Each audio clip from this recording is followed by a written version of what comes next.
gnomes, led by two quite eccentric kings. They had a problem with gnomes disappearing, which you tracked down to Vale's cost as being a mimic hiding in their barrow room. We're doing mimics. Yeah, I know.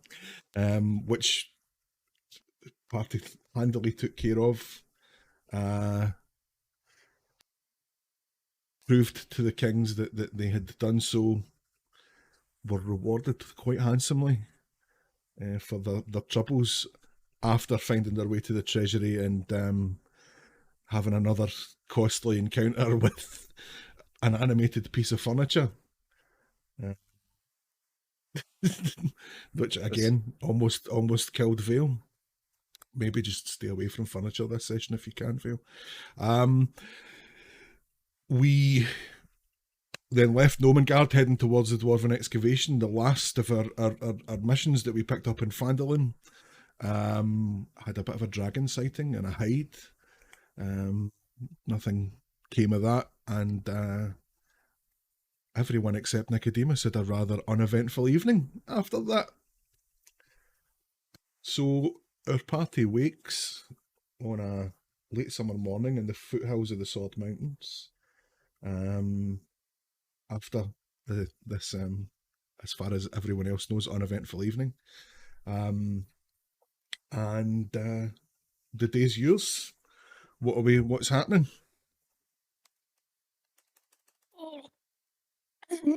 Nicodemus. Yes. How are you feeling? How are you feeling? Discombobulated, I suppose. I'm kind of like looking at my hands a little bit, sort of looking like I haven't had my morning coffee yet. Do you need Nyx and I to go hunting again? No, thank you. Not for a while yet, I think. We just don't want you to eat us, okay? No. Well, that I'm remembering how the events of last time and the how everything has kind of gone back to normal, and fortunately I don't think that will be a problem for now. Okay, just checking. Whenever you need to eat, you just let us know, okay? Thank you. Yes. Okay.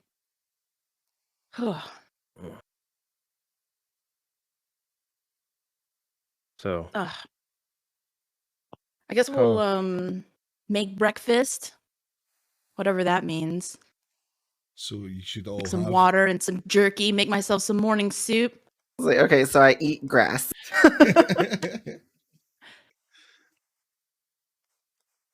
I was just assuming, like, barrel rations. yeah, we got Maybe rations.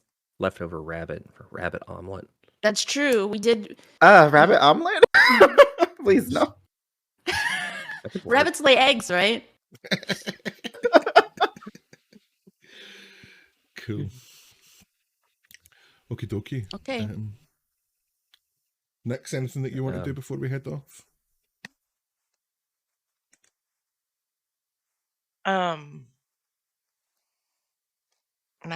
Not that I'm aware of.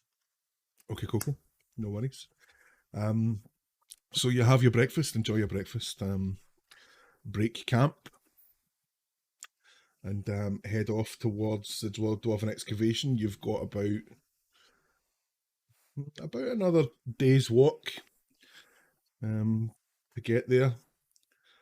So we'll have a marching order. I guess as Malfeasance, I will take point. Okay. I guess the only point that the one thing I want to mention is that throughout the morning and this day in particular, Vale seems to rub her head a lot and just kind of wince a bit. Are you all right, Vale? I think so. Ever since we left in Nomergard, not Nomergard. Oh man, something, I don't know. I just have this low grade headache. That's all. It'll be fine. Okay. Do you have any? I'll go second. Okay. Okay. I'll bring up the middle. Okay. Okay, I'll go after Nicodemus. Cool. Take the tail. Okay. So I guess I will make a perception check. As natural 20. Oh shit! I mean, So as we're walking along, given my natural 20, I'm going to stop the party. Wait, everyone, get down. I think something's stalking us. okay, get down. Nyx, check behind us.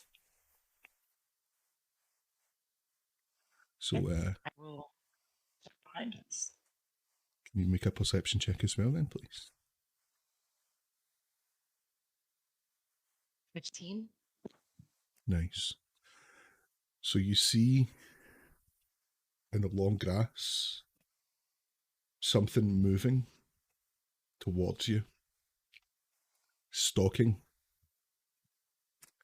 You can't quite make out any detail. It's pretty well camouflaged, but you can see it's about 60 feet away from you, and it's closing, and it's looking like it's heading directly towards you. What are you going to do? I'm gonna draw my or summon my packed weapon. And I'm gonna ready 2 daggers. Okay. So Nicodemus's bloodletter short sword appears in his hand. Oh, Its appearance That's changed new, Appears isn't out it? of my hand. isn't that Since- new? Like the Yes. since the last time anyone saw it. Mhm. okay. Vale It's- draws two daggers. Next. Yeah, I can't see it. I don't know what it is. Right? Nope. Can I stealth closer to get a better view of it? Okay, make a stealth check. As she's going, I'm gonna trail about 15 feet behind her because that's what Vale does when it comes to Nyx. I think our cameras went pear-shaped on stream. Oh, it has. Oh, yeah. Whoops. Blah, blah, blah, blah, blah. This I've one. been deleted. This looks like a different window in Yeah, that's all. It's fine. It's meant to be. Okay. So what was your stealth check next?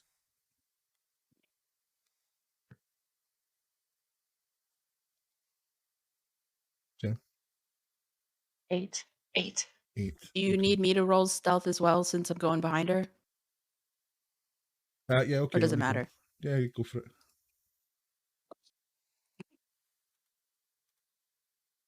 I rolled a 4 Cool. plus 9. Nice. So, 13. Ooh, rogues, man. Rogues get Um, expertise. Yeah. Cool. Okay. We'll call that a pass. So you get closer to it. But I mean, this thing knows you're coming. It's looking dead at you. You move forward deftly and silently, but yeah, this thing knows you're coming. It better not be that fucking manicore. That's all I'm thinking. It Fucking Manicore's Manicore. so Yeah. big. What's next? Uh,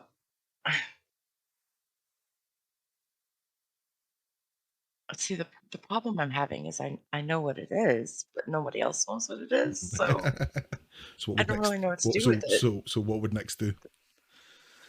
Have a look in your character sheet. Do you have any options? I would probably try to speak with it. Okay. So you cast. Speak with animals. Cool. So you cast speak with animals. What at first level? What's I Oh no, it's don't just know what that's that just an means. ability, isn't it? Yeah. Okay. So you cast speak with animals. What are you saying? I'm I want to ask it where it's headed, where it's going.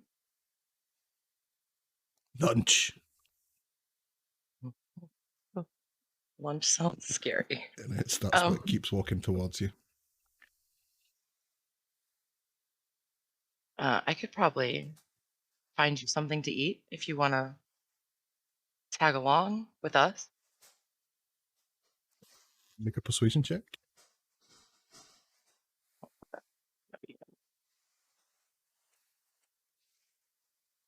22. Okay.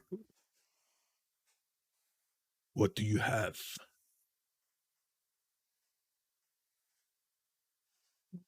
What do big things eat? Meat.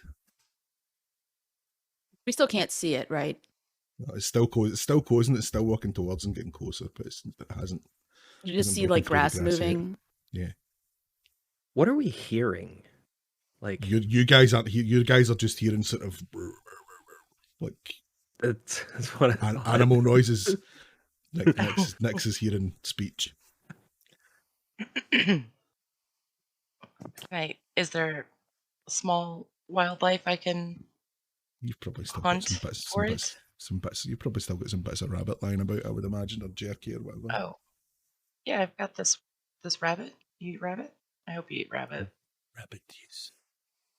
Okay. So you kind of break out the rabbit, and the beast gets towards you, and it is a large, sleek, black panther,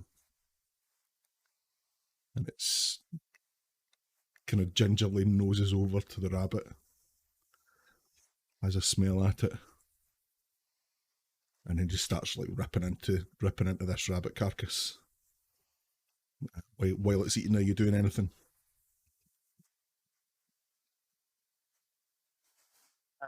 No, I'm just observing the majestic meal that's How close is this? How close is this like cat to Nyx? Like, And does it look like it's? Does it look threatening? right up at it? It's not like right now. It's not doing anything threatening. It's enjoying its rabbit. Did you make a new friend, Nyx? Yeah, he says his name is Knox, and I think he might follow us around for a while. Just keep And the do you rabbits trust coming. it? Do you? I get a good sense from this particular panther. Yeah. So just at that, it finishes up its meal. It looks at you kind of appraisingly. It comes over.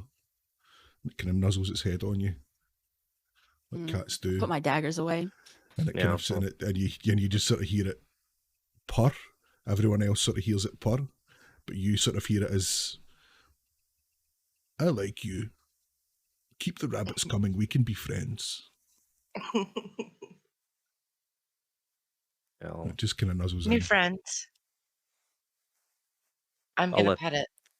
I'll let the bloodletter kind of dissipate and disappear again. Okay. Cool. So As Vale is walking back to the group, she's gonna look at Nicodemus and nod towards him. So that's new. That was not happening before. A bit, yes. And then I'll kind of look at the cat and smile just a little bit, and it'll be nice to not be the only predator in the group. Malfeasance is just going to walk over to the panther and just try and sort of scratch it behind the ear.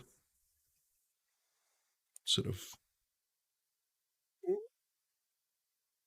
gives it a little scratch, backs off. Yes, okay. I think that'll be all right. He kind of takes a couple of steps back. I'm just confused. I'm just there like, what? Nyx has a kitty. Playing fast Okay. and loose with your appendages, are we, Mal? Well, you know, I like cats. So, All right. you now have a new member of your party. Jen's beast companion. I like cats too. A new member who may or may not know that his name is Nox. His name is Nox. His name is Nox. Nixon Knox. Yeah. Cool. All right. So you've still got like at least 3/4 of a day's walking to do. So Malfeasance says, "Okay, well, with that little break, I suppose we should keep going towards these dwarves." I agree.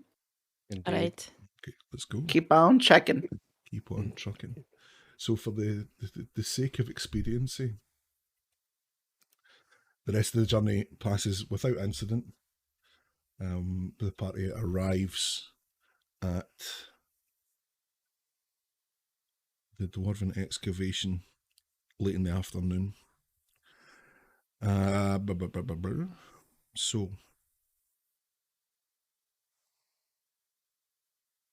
So I'm experimenting with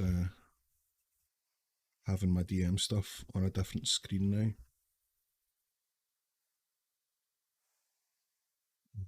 It's appearing above. Okay, right. Okay, so Ooh, I can't see anything.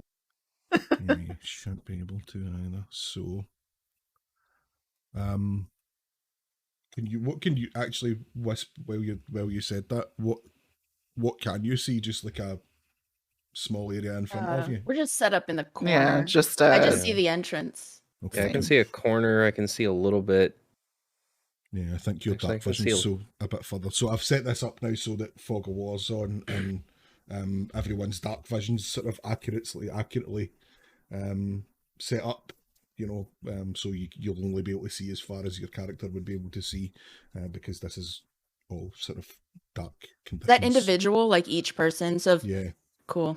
So if you've got 60 feet of dark vision instead of 30 feet of dark vision, then I've given you 60 feet in roll 20. So I remember if I have 60 feet or not. can't remember. Don't remember.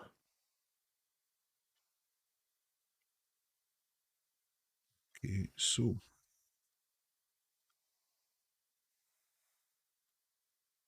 Oh, wait a minute. Yeah, I can see normally in darkness out to 120 feet now. oh, can you? Right, okay. I did not So, give you 120 feet of dark vision. You should be able Yeah. to. I can Devil sight. change it. Yeah. All right. Okay. Cool. Yeah. Okay. So you arrive at the Dwarven Excavation. The canyon's rocky walls rise to a height of about 80 feet either side of you. At the end of the canyon, there's a 20-foot high wall of black stone, which is a broken gate carved into it. One stone door's just hanging precariously off by a hinge. The other door's missing. Beyond this gate, in the shadow of a great mountain to the east, lies a ruined settlement. All is quiet. What are we doing? It's missing? Yeah, there's a door. Does the door's missing. is there any sign of damage? Like the door was, or like recent damage? No, I mean this has been this way for a while. This isn't someone's just freshly kicked this door in. Okay. What do we know about the Dwarven Excavation? Anything, or is it like brand new to everybody? So Like, what do we know it's supposed to be? Is it just like a mining settlement? all you were told is that it was an archaeological dig, Okay. and that there were dwarves here that you had to warn about the dragon. Okay. All right. Well, can anyone see anything? Ugh. I'll should- move up to the. You should also have full control of your tokens this session, hopefully. So the doors are right about. How do I do that ping thing? Sure. Really? Hell. I don't know that we can do the ping. Yeah. Oh, But you can that. draw something. There it is. Wait, how So did you do that? Held left mouse button in. Okay. So the doors, the broken doors are right about here. Is that right? Mm-hmm. Okay. I I'm can't gonna even see them. Yeah, just move your characters up the canyon. You'll be able to see the doors. Oh, that's cool. That is cool. I like that. Okay, so I'll move up. I'll move up here, maybe a little bit closer, and see what I can see through the inside. You know what I hadn't thought about? I don't have a fucking token for this dummy account that I use on stream, so give me a second.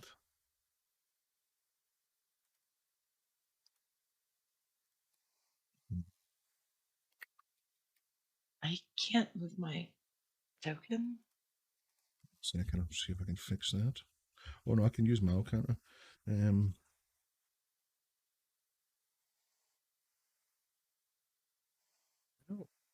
See Jen's token. Control by, there we are. It's the permissions thing. Yeah. You should be able to move it now, Jen. Let break.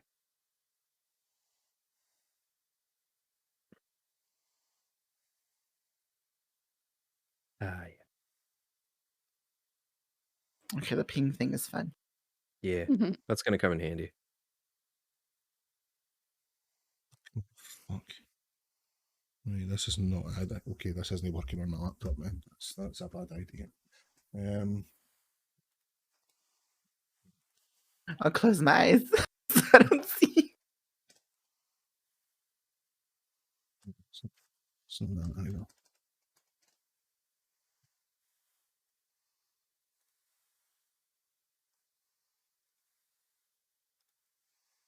Okay, Ugh. so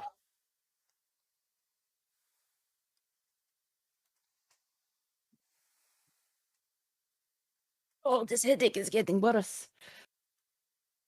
Are you sure you're all right? I think so. I don't know.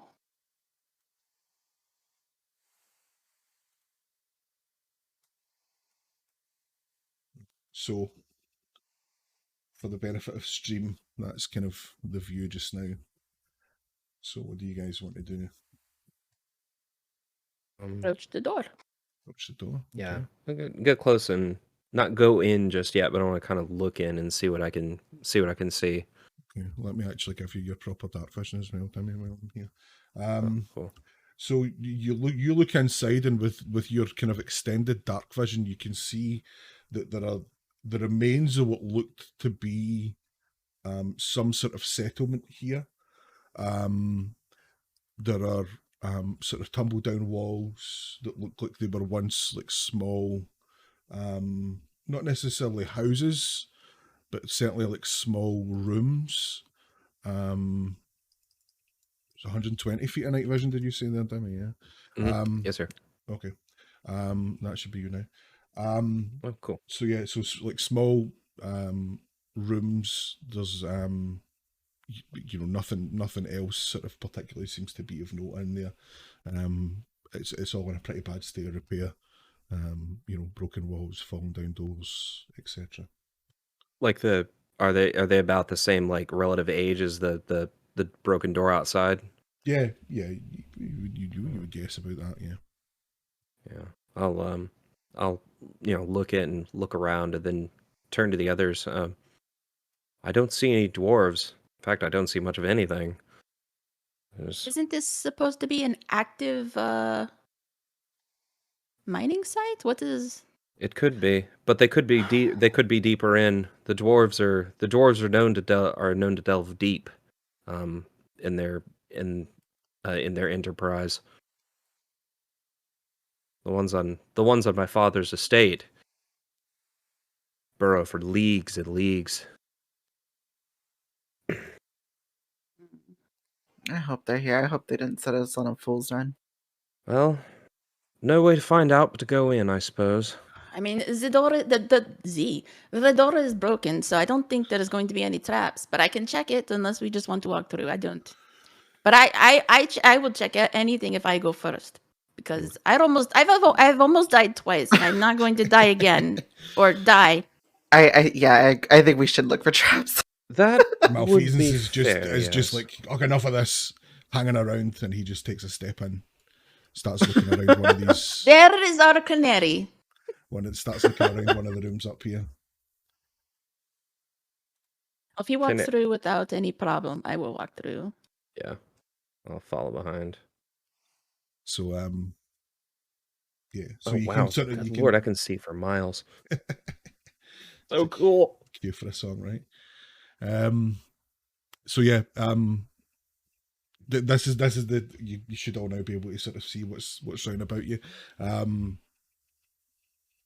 You have these little kind of room type areas up in front. Again, there's like what looks like it's been at some point maybe like a well, and then another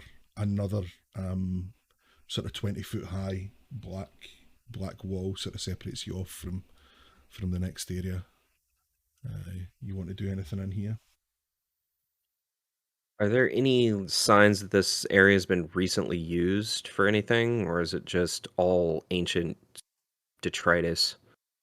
From sort of where you're standing, you can't really see anything that would indicate that it's been used recently. Okay. So we no active footprints or anything like that. I mean, there's there's sort of footprints dotted all. Well, yeah, I guess sort of make a, if you want to know that, probably make an investigation check, right? Yeah. I'll roll one. 11. 15. 15. Okay. So you can see that there are sort of footprints coming in and out. This area is being used as a sort of, looks based on those footprints like a sort of pass through, like a thoroughfare, rather than anyone sort of living in here or anything like that. Yeah. So there are there's activity. Yeah, there's activity that we can tell. Okay. Someone's certainly been here. I'll kind of kneel in the and kind of hold my hand over the tracks, looking at them a little closer. A lot of back and forth traffic. What I would expect from a mining crew. I'll kind of look up a little deeper. But this isn't the part of the dig where they hang around. Oh, okay. While you guys are doing that, Malfeasance is just going to start poking around, looking for anything that he can find. Mm-hmm. So I am going to, as Malfeasance, make an investigation.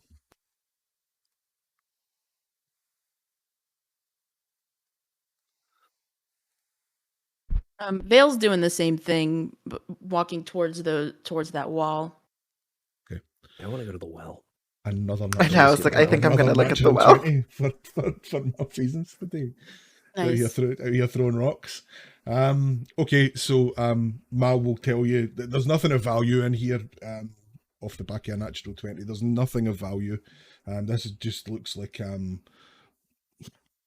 rubbish and old dwarf bones. There's nothing that I can see to be gained bones by hanging around in here. Bones. Mm. I want to see the bones. Where are the bones? Just over. I mean, like, take your pick. Like, there's like little piles of dwarf bones, sort of in all of these little rooms. Is there one in particular that you want to go and look at? Can we tell how old they are? You make a nature check, medicine check. Medicine. I'm not good at that either, but we'll see. Yeah, 6. Yeah, definitely bones. They look pretty old. You pick one up and hold it between your fingers and it breaks pretty easily. Okay. Those definitely aren't recent. So, Wisp, where you're standing just now, you start to hear two voices, not arguing, but certainly sort of having a bit of a discussion. So there's sort of two dwarf voices coming from up ahead. I'm not going back in there. You go back in. I couldn't possibly go back in there. I'm an award-winning archaeologist, Neverwinter Archaeologist, Guild Archaeologist of the Year. I'm far too valuable to be going back in there. Archaeologist of the Year. You were at that dig for about 10 minutes, just long enough to get your name on the list. Who are you kidding? I'll have you know I made some serious contributions to that dig. Well, what did you do? Turn up and brushed off a couple of old bones. Yeah, nothing but a Fraud. Ah, fraud. How very dare you? How dare you, sir? Let's just get out of here, shall we? And as you sort of hear them chatting out towards you, walks. Guys, I think there's people arguing over there. I'm hearing Or- stuff. Well, we are here to warn them about the dragon. So let's go. Hello, dwarves, Hello. dwarves. And they sort of move out towards where you are. Hello, who are you? We are an adventuring party. We are just here to party. We are an adventuring party, and we are here to warn you about the dragon in the area. Okay? A what? A dragon in the area? Dragon. Here now? Not now. Yeah, not now. Okay. Not right this very second. But there's a dragon. Oh well, I mean, we were probably just going to be leaving here anyway because I mean, it's a very interesting dig, but yeah, there's some things that we weren't expecting. Listen, we expect that there are treasures held in here. What do you think, Norbus? Should we ask? Should we see if they'll? And the other dwarf just starts kind of nodding. Yeah. Okay, so my name's Daislin. This is my colleague Norbus. And Norbus says, yes, hello, my name's Norbus. Neverwinter Archaeology Guild's architect of the archaeologist of the year. Daislin's just kind of, you need to introduce yourself as that every time you meet someone new, you know. He's like, yeah, I know, but it's nice for them to know, isn't it? He's like, right, okay, well, whatever. Okay, fine. Anyway, this temple, we've been excavating it. We've sort of made it this far. We actually found a little secret room just up ahead. Nothing particularly archaeologically interesting in there. But when we broke through into the main chamber, we were repelled by... I don't really know how to describe it, to be honest. You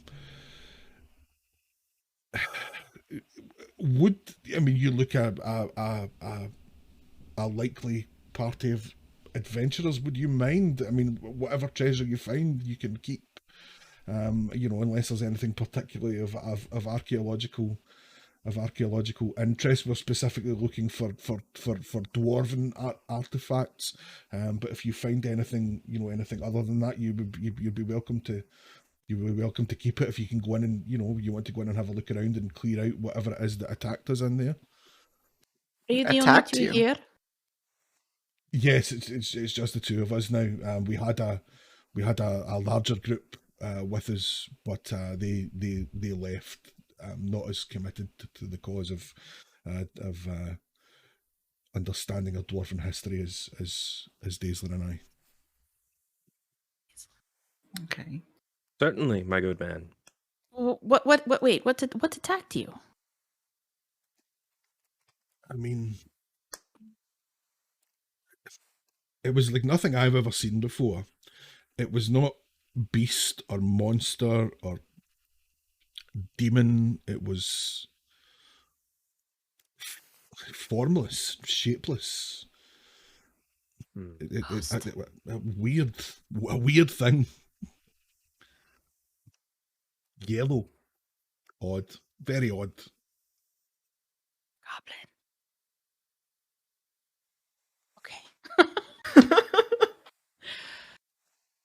Okay. Okay, well, I think we will go in and we'll check it out. Can you let your other party, if you see them, that warn them of the dragon for us? Okay.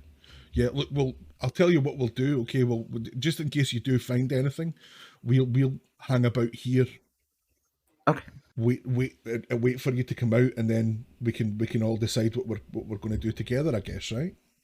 Oh, so you want the dwarven treasure, and we want the other treasure, and then but there's no money, right? There's no gold, no.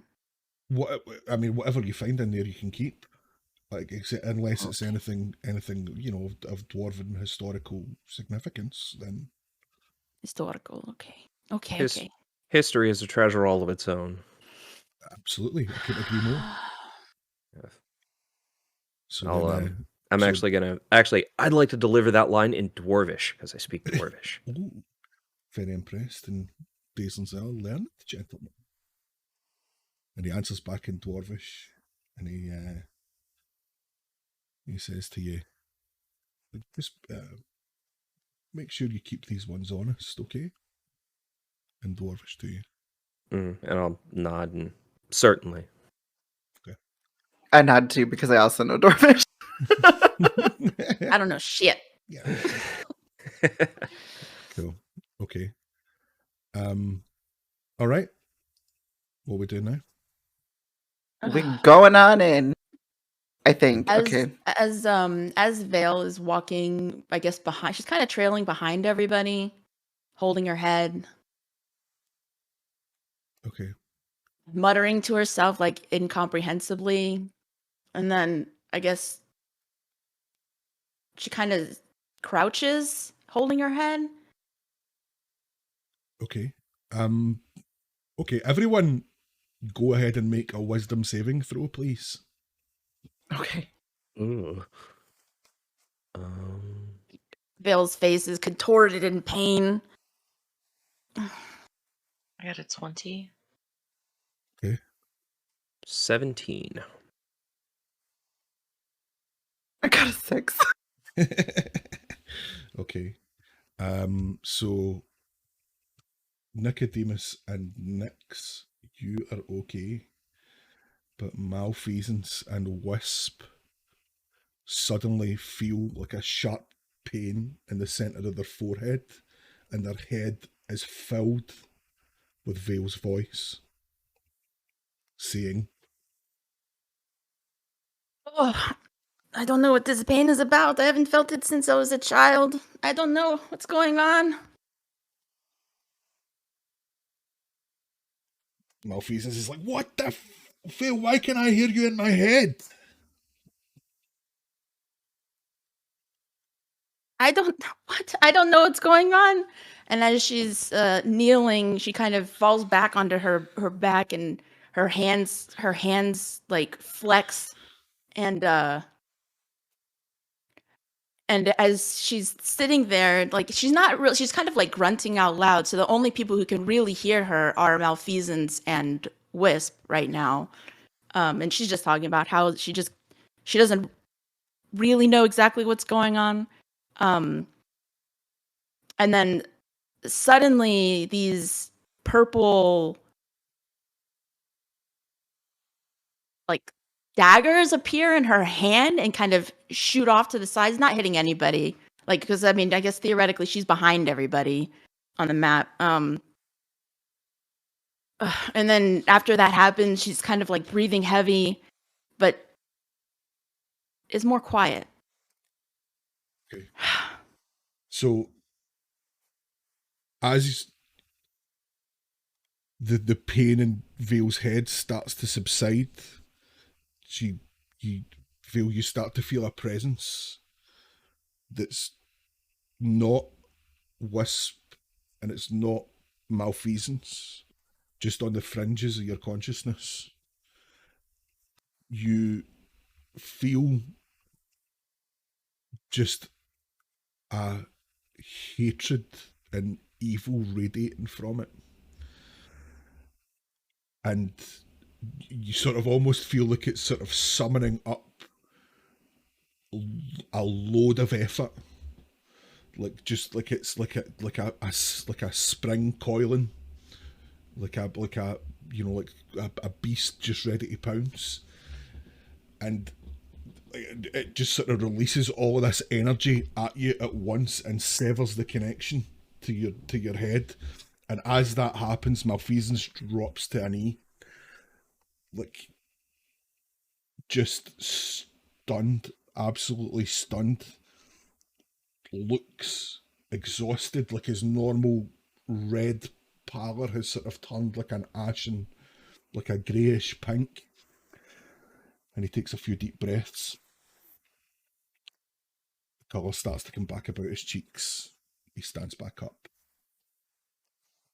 That was unpleasant. Vale, what the fuck was that? Don't know. Do I still have the psychic connection to Wisp and To Wisp, Malfeasance? yes, but Malfeasance's connection's completely severed. You're still connected to Wisp.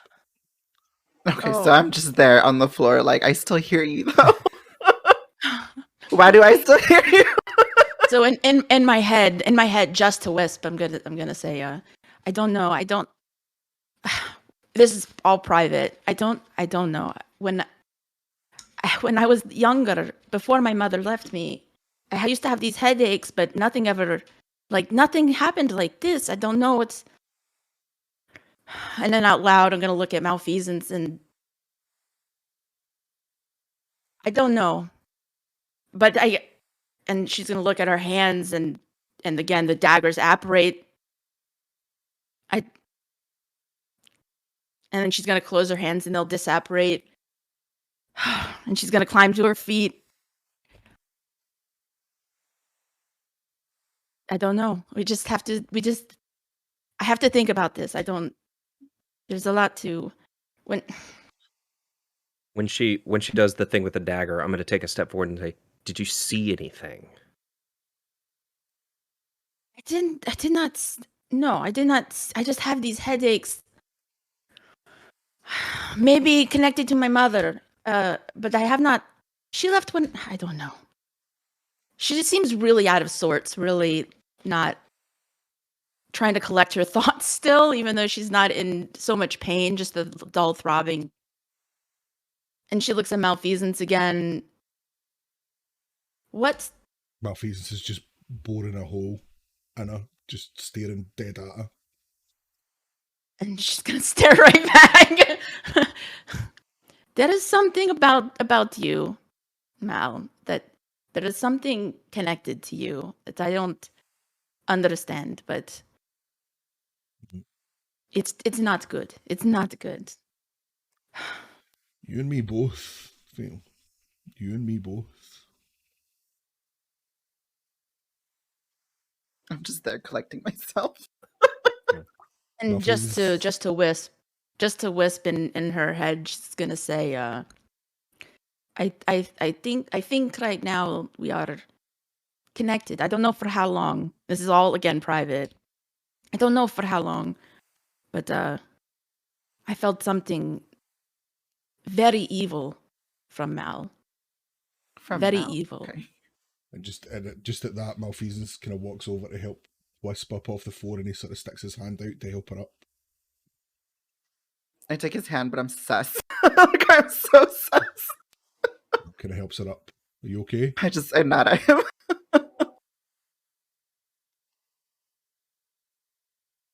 All right, so shall we get on with the job in hand then? It's just still... do you think you'll be all right, Bill? Yeah, no, I will be all right. And she's just playing with this daggers.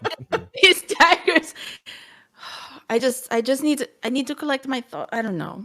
Let me just think about this. I have to think. Seems like everyone in this group has been having a strange 12 hours. It does seem I'll that kind of way. let that one linger for a bit. Okay. Anything else anyone wants to do? Let us go in. Okay. So as the rest of the party move forward, Malfeasance is just going to hold Nicodemus back for a second. And just be like, why did you ask Vale if she saw anything? And what the fuck is going on with your sword? Kind of look like I'm not sure I want to say anything about it, but because he's the one that's asking, I'll lower my voice to where only he can hear. It says, "On watch last night, I had a vision. I was transported, taken away somewhere awful. I saw this house, this mansion. It's the the the ground was made of flesh, the sky was as blood, and I think I contacted something. Some being. What, like, what do you mean a being? Like I don't know. It's not a name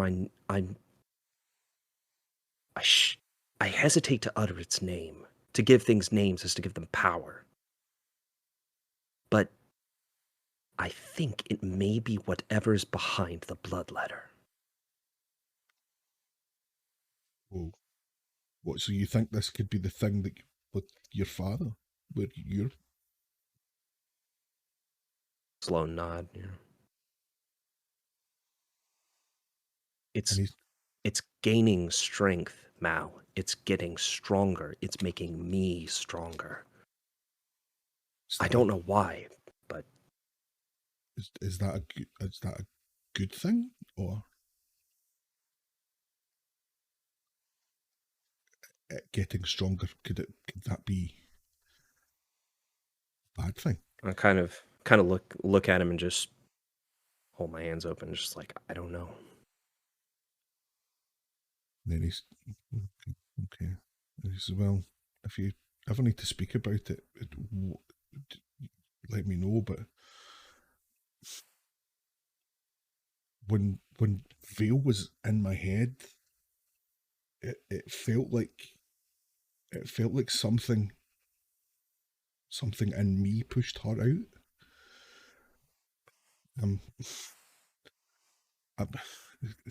That night with my family, I'm worried that it's not gone. The thing, I'm worried that the thing inside me is not gone. Something about that encounter with that manticore a couple of days ago has just... I haven't been right. I haven't been myself since. And then that happens. Something inside me pushes her out of my head. It doesn't feel right. All of these things happening to all of us at once can't be a coincidence, Mal. There has to be something tying all of this together.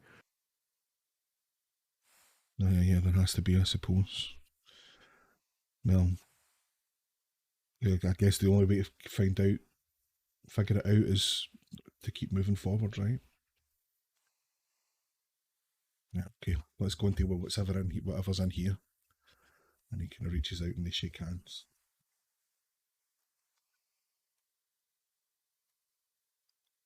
At that, one of the dwarves who's sort of been lurking close walks over as Malfeasance kind of looks to be getting himself together. And he sort of says to him, "Are you okay, lad?" Mal kind of picks himself up and he remembers his nobility and he's like, "Yes, I'm fine, thank you. And he says, "Well, look, just remember, even a broken blade can still be a dangerous weapon." And he reaches into his pack and he pulls out this sword hilt where the blade's broken off right from the hilt. There's like a little tiny bit of like jagged metal, but like nothing else to it, and he puts it in Malfeasance's hand and he says, "We found that in there. Take it as a reminder." He pushes it into Mal's hand. "Just remember what I said." I was just like confused. A broken blade can still be a deadly weapon. Okay. Thanks for your wisdom.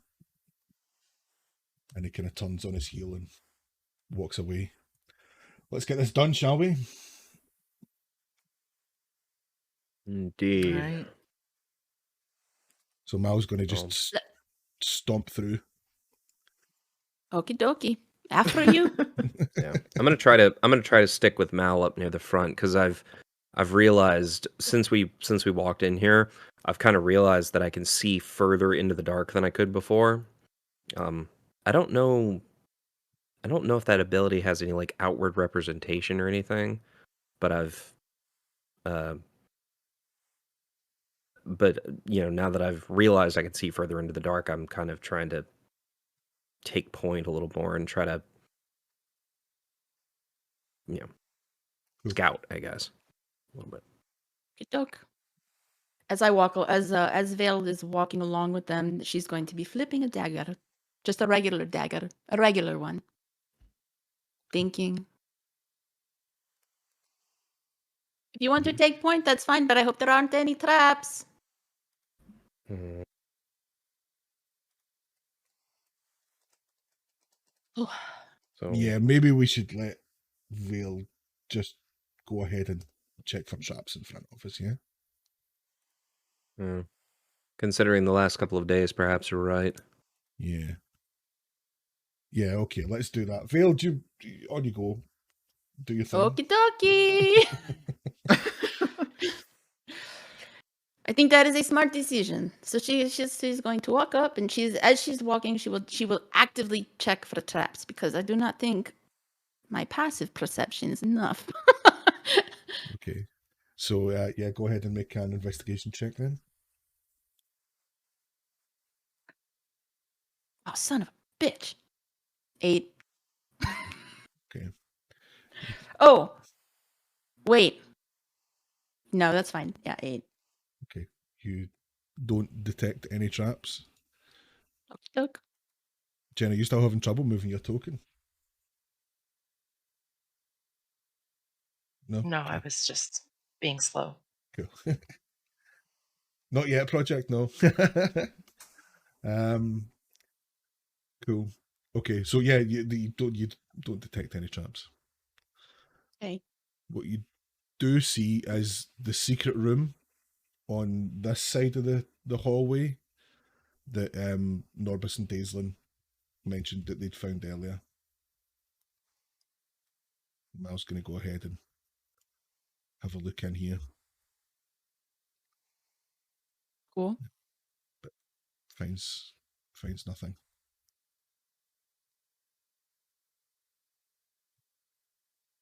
I will go ahead and check these doors for traps. Are these doors? Well, they've already been in here, Yeah, right? yeah, The yeah, dwarves have already. So I'm not yeah. going to check for traps. Dwarves You have know been what? through Fuck it. Go. Okay. So Mal sort of steps up into the middle of the room ahead, and he kind of yells back at the rest of you. It looks like some sort of temple. There's a dais and some stone columns in here. This probably is a good place to start looking about for whatever dwarven treasure those two were talking about. Sounds good. Just watch out for whatever they were worried about. Yes, all right. I look for any like more secret passages in this room. Sure. Go ahead and just make another investigation check. Natural 2023. Boom. Okie dokie. So you find. Where's my GM's view? I feel like that's a waste, though. Whatever. All right. So having a good old scout about, you find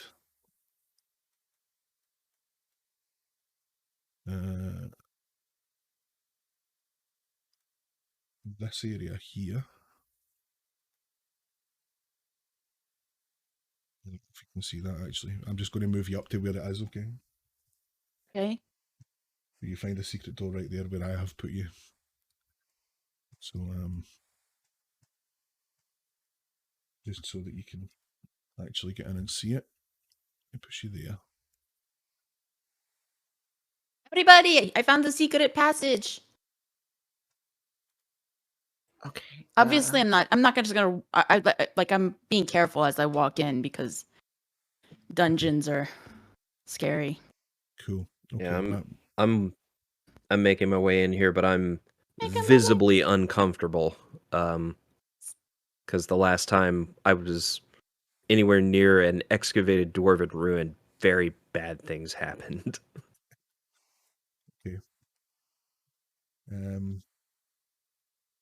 So basically in front of you there's like a corridor with a door at the end and some rubble behind you. Okay. I'll check for traps as I walk along, but I'm definitely checking this door for traps. Okay.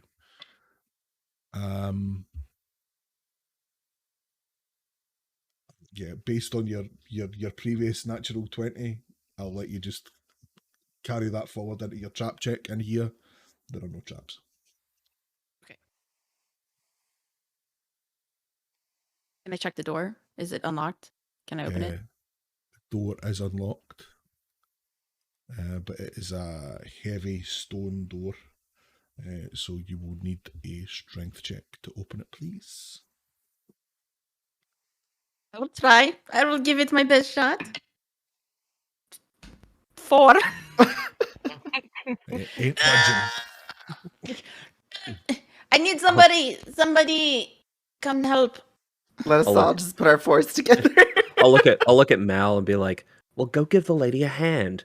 Okay, so Mal's gonna step up and be like, right, rolls the sleeves up, looks for D&D Beyond on his now confusing array of windows that he has open, and makes a strength check.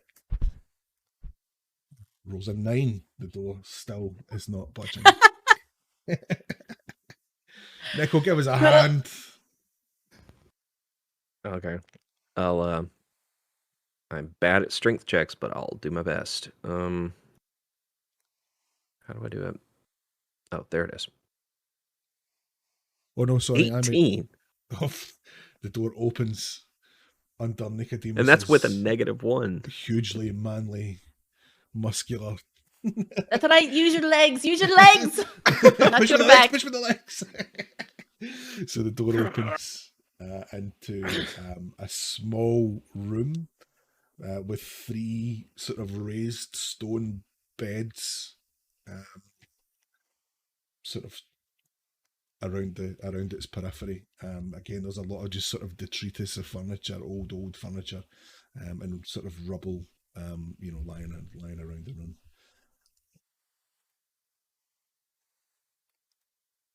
So you're now in here. Oh, there we go. Looks up here. It's a very tiny room. A very tiny little room. Yeah, it's a bedchamber for 3 dwarves. To be huge, I suppose. We doing anything else in here? That's a tiny. That's like an apartment in LA.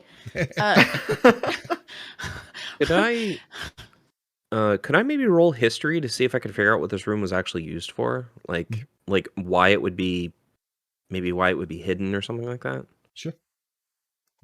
And I'm gonna search for more secret doors, entrances, compartments. 12? Okay. I mean, it looks like a bedchamber. You can't really think of a reason as to why it would be hidden. Nothing apparent on that, but it definitely looks like a bedchamber just based on the sort of the 3 raised beds. Can you have another investigation check if you want to look for more secret doors, please? Oh, I swear to God, it's another natural 20. I swear. I will take a picture and send it to you. No, that's fine. That's absolutely fine. So you're now... Gotta keep my hands up so you know I'm not moving it. You're now in another smaller chamber that you've come through into. Is that another door in the south That's side? another door on the south side, yeah. Okay, and check it for traps. No traps. And I mean, as she's searching and everything, whenever she finds a room, obviously she's gonna wave people. Yeah. Okay. I mean, sorry. Did you want me to roll for check it for traps or? No. You can Okay. You can continue with that as your previous nat 20. So we have another door down here. I've never rolled so many. That's just 2, but I've never rolled so I've many. I've rolled 2 for Mal today as well. Okay, so this just sort of appears just enough room for all 5 of you. all 5 party members in this one room. Just looks like a little antechamber. Like there's nothing particularly What interesting. about the cat? Where's the cat? Yeah, the cat's. Yeah, do I get Yes. a token for Knox? That's true. I haven't actually made you a token for Nox. Let's just imagine that he's following you at heel for now, I suppose, and then we can get him a token for next time. Cats are Yes. liquid; they fit into things. Yeah, so. exactly. So yeah, It's so a big this cat. It's a lot of liquid.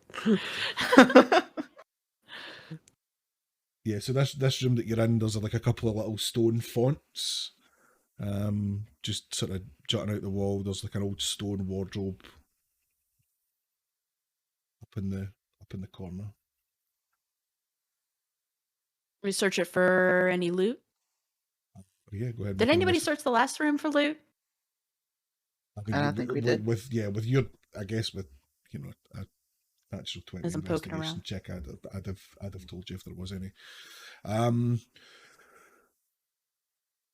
Okay, so in that wardrobe, you find a couple of rotted suits of red leather armor.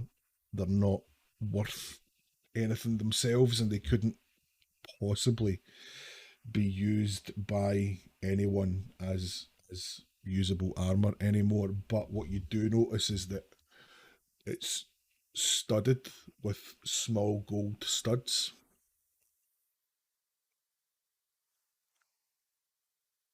Which you could probably take out if you wanted. If I'm gonna throw it on the ground.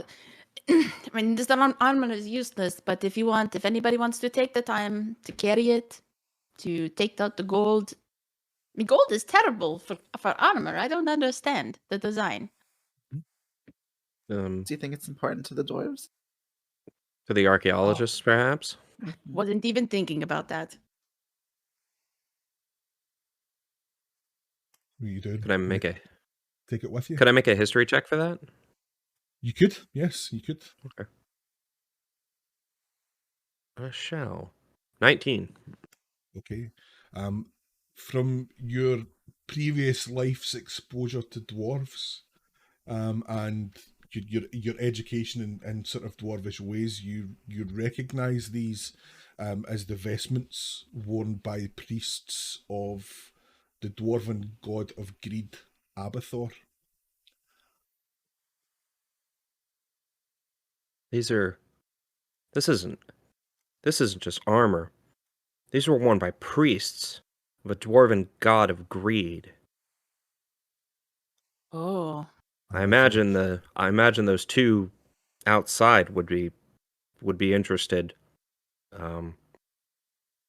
So I'll fold these up with or pack them with due reverence and add them to my carrying to my pack, so I can take them out to the archaeologists. Okay, perfect. excellent. Cool. So we are still in this little room. I guess actually I I could move hate that this across. little room. It's a very cautious. This is a very tight little- But don't touch the door, because if this door is trapped, I suspect that we all get gassed out. So let me check the door for traps. Sounds Please. good. Okay, investigation Can I check again then. Alright. Oh, that was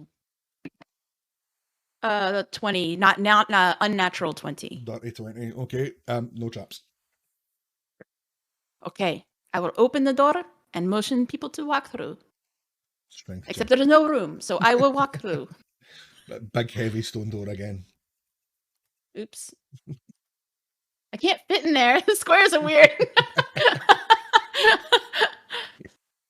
I'm just going to move on and I'm going to check the next door for traps too, because it was just in such a tight space. Okay, so in this corridor, you see it's dead ended at one end, and at the other, it is blocked by rubble.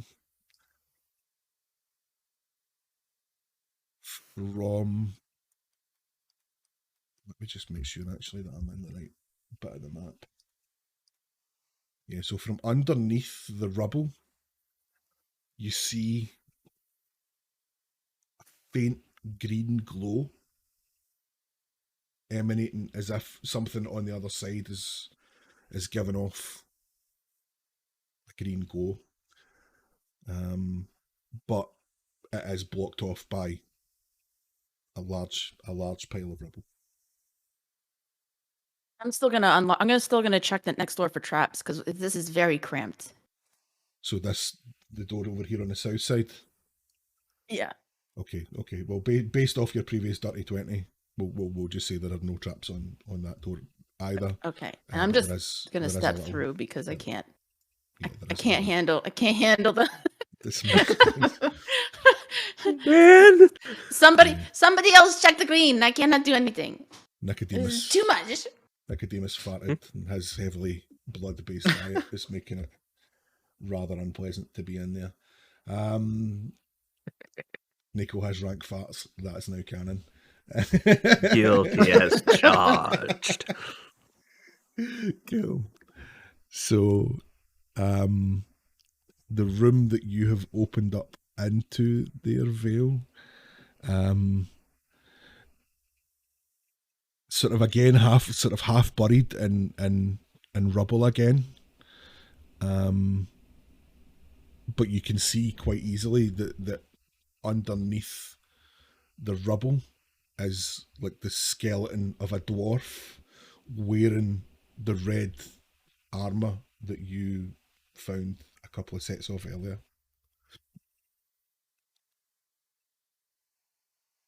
Is anybody working on that rubble out there with the green light? So I mean, I'm staring at it. So you guys need to decide whether you're going to work to clear that rubble. So that is going to be 8 hours work to clear that rubble. Where Mal is? Yeah. Oh no, where Wisp is. That's where Wisp is where the green glow is coming from. So for your whole party working flat out is 8 hours work to clear that rubble. I'm missing something. Oh, on my screen, Mal is Yeah. not. Mal is in that hallway. All right, okay. Yeah, so in the hallway where Mal is. Yeah, you're right.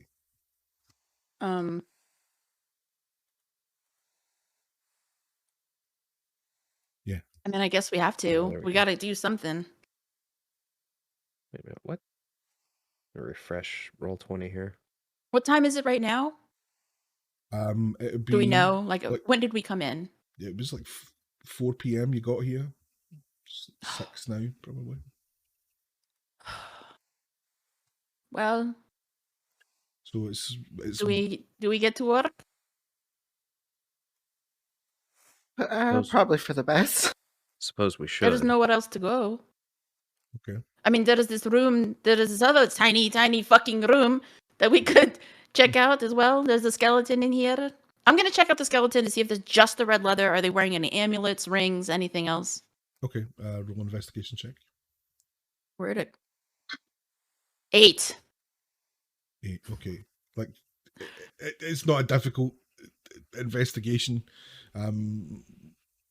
It's not like he's squirming trying to get away from you or anything like that. So you do find round his neck an amulet on a silver chain, and it is like a small silver dagger encrusted with jewels down its length, and there are some dwarven runes on the back side of the dagger.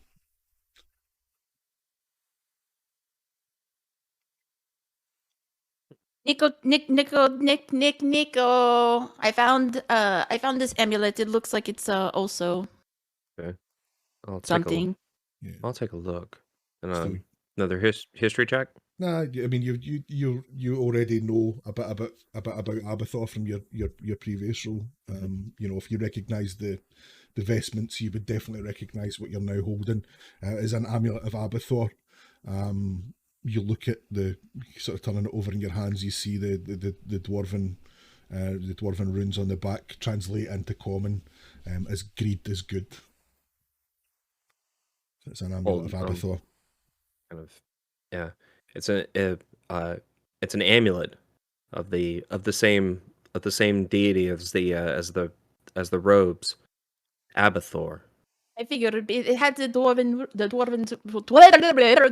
it had the dwarven runes on it. So I figured we will just do you want to handle holding on to the Yes, dwarven relics I'll hold it for our friends outside, and I'll put it back in my bag. to keep it all in one place. Mm-hmm. So let's get started on this thing. We could do maybe half today, half in the morning, and then move on.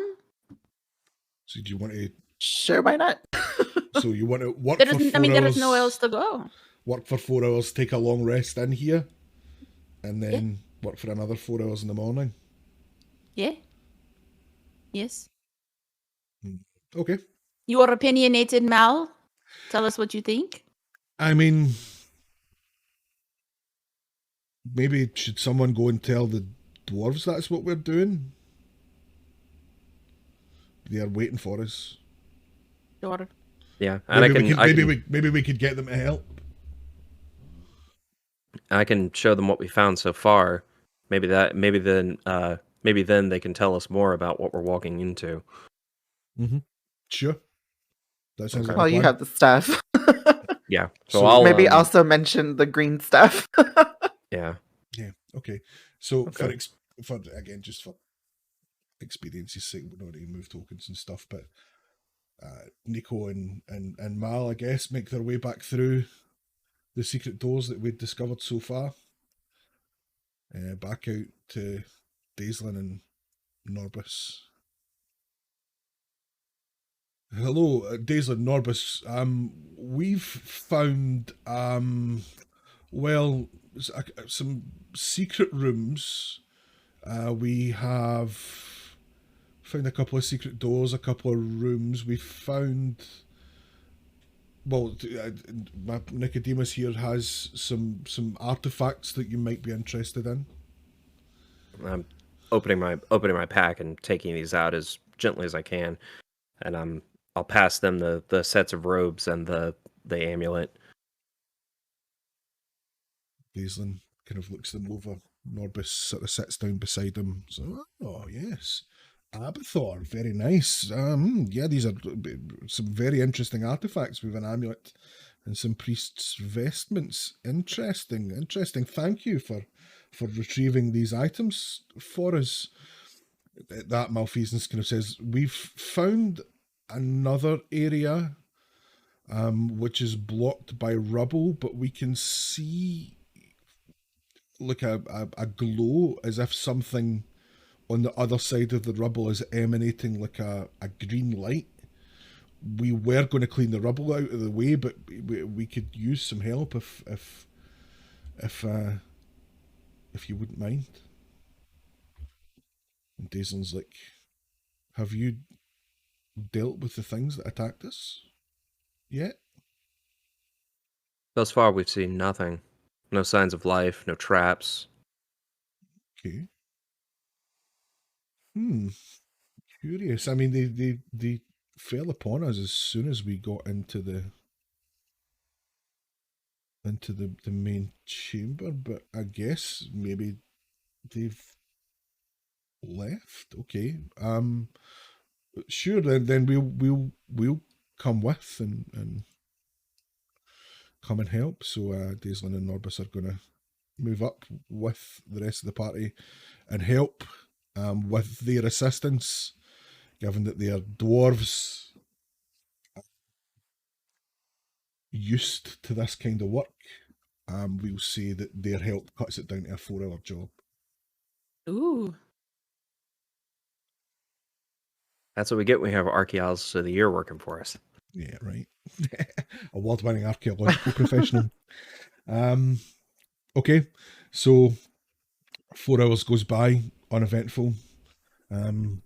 Just drudgery of manual labour, moving piles of rocks, moving into the side rooms. What you find on entering this area, I'm just going to move all your tokens in, and Daislin and Norbus. is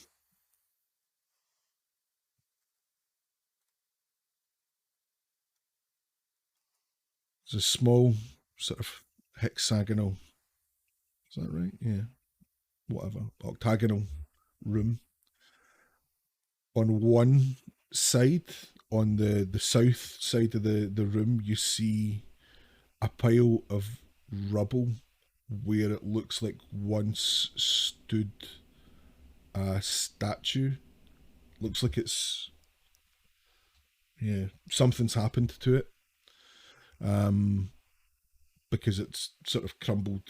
It looks like it's sort of exploded outwards. There's rubble kind of scattered across the floor. On the north side of the room, you see a small statue of a dwarf, and with like a intricately braided beard, like a horned helmet, and a great big smile, toothy smile, sinister though on its face, and in its hands, kind of outstretched palms, it's holding a large green gem.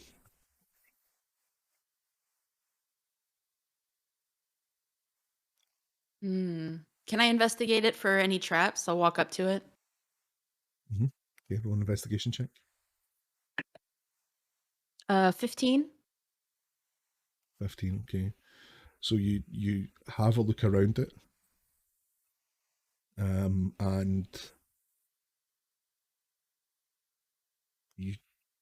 you can sort of see, as you look underneath the hands, like along the part where the two arms meet, there definitely looks to be some sort of mechanism, some sort of like a push rod coming back from where the gem is held. You follow it back as far as it goes, but you can't see what it ends in. Can I try to disarm it? Yeah, go ahead and thieves' tools. Yeah. Just proficiency bonus, yeah. 11. I rolled a 2. Did you? No, you kind of like if it was wire, it would be easier to cut. You kind of work on it for a while. You manage to disconnect the screws that are sort of holding the little bars that are holding the push rod together, but you can't quite make the push rod sort of come apart to a point where you feel that you've sort of satisfactorily disarmed the trap. Okay, everybody, nobody touch this gem. It is trapped. And I cannot figure it out. Like, so don't touch the gem, okay? At that, Daislin is going to walk over.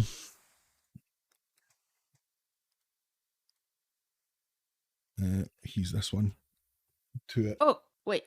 I should have asked you, can you figure this out? Can you disarm this trap? And he looks at it. Who asks for help? He asks for help, right? I know. So Daislin's going to have a look, and he's like, "Yes, I've come across these kinds of traps before. Actually, they're quite clever.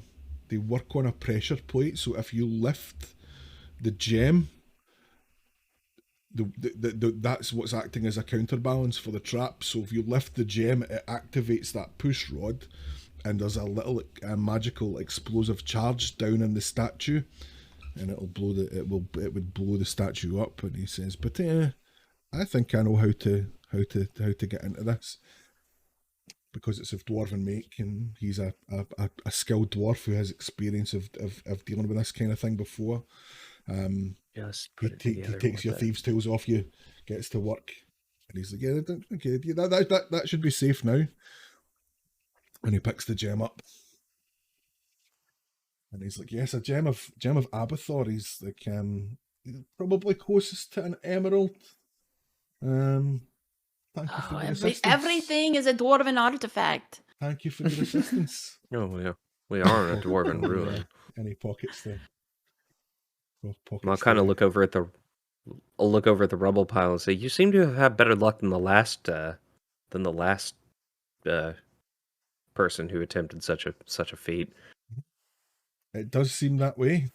Looks as though the last person was perhaps not as careful as your friend here. Are there any gem pieces in the rubble? It looks like whoever set the trap off either made it away with the gem or it's completely destroyed the gem. One way or another, there doesn't look to be anything else of value in this room. I'm going to check for secret doors again. Okay, make an investigation check. 16. Okay, nothing else in here. Okay. Well, we do have that other room. Back and to the left. All right, off we go. So, everybody coming out and joining me in the hall. Okay. So now that you sort of have Daisland and Norbus with you, who now that they're in this area, like they're sort of familiar with these types of ruins before.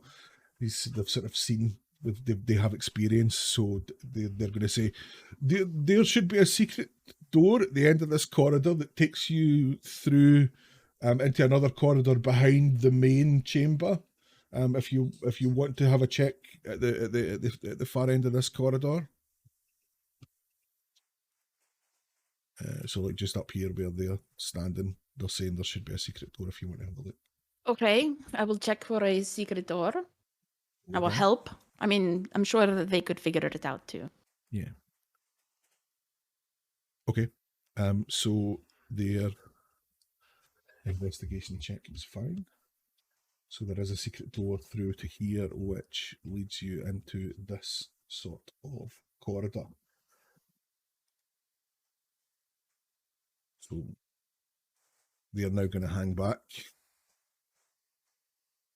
So where we are in this corridor off to the south, it is blocked off by rubble, and off to the north sort of appears to be clear.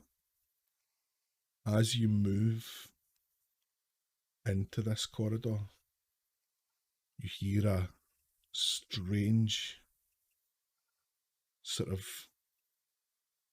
squelching noise coming from the rubble pile. Kind of like, I don't like that.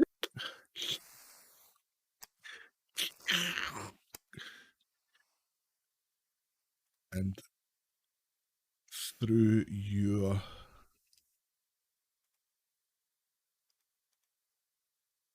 dark vision, you can now see the form of one of the things that attacked Norbus and Daisland.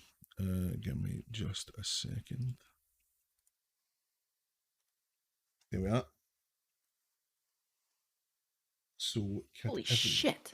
Could everyone please roll initiative? The fuck is that? Fuck.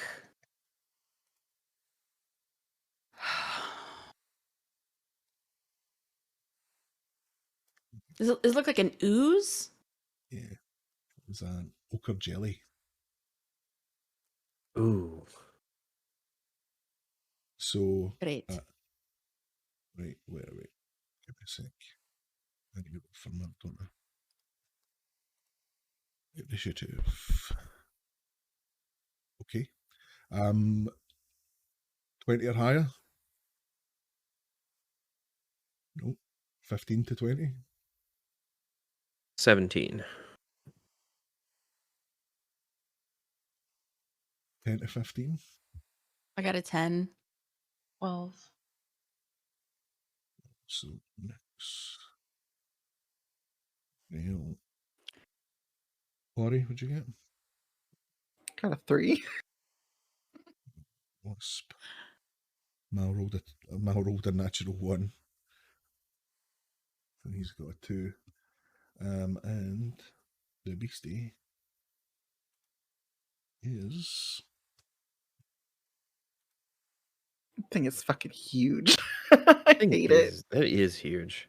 And we don't have a lot of room to maneuver. Yeah, the corridor is very small. Do not like this. Can we run out to the main room? Okay. Just book it. So, top of the order, Nicodemus.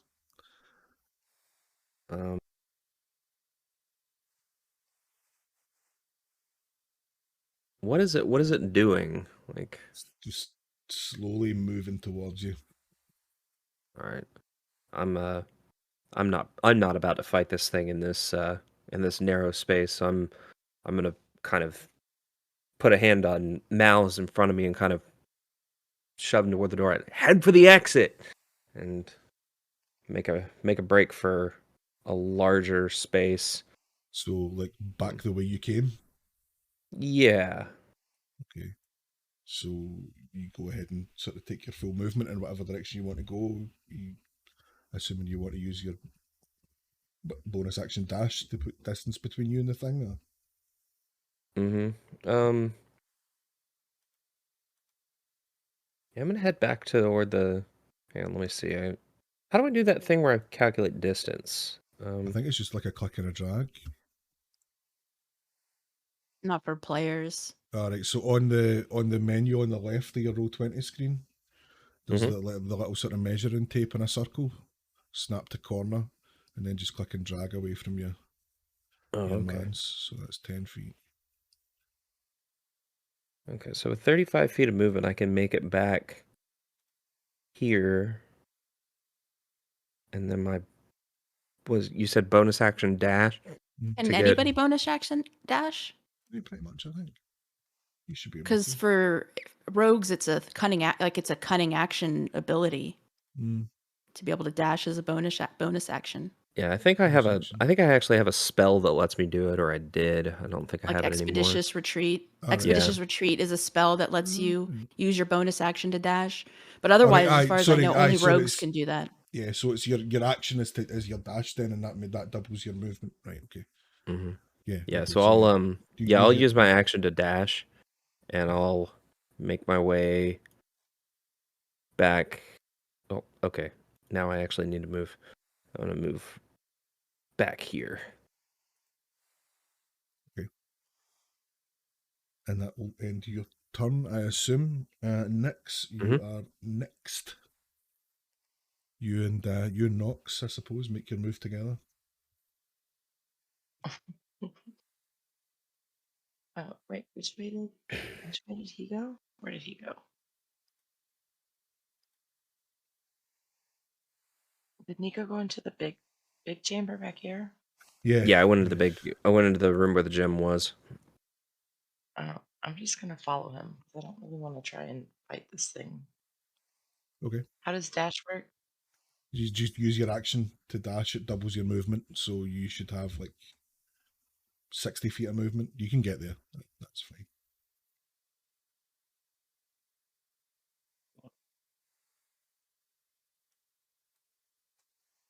Cool. I'm gonna do that. Nice. And that will end your turn. Veil.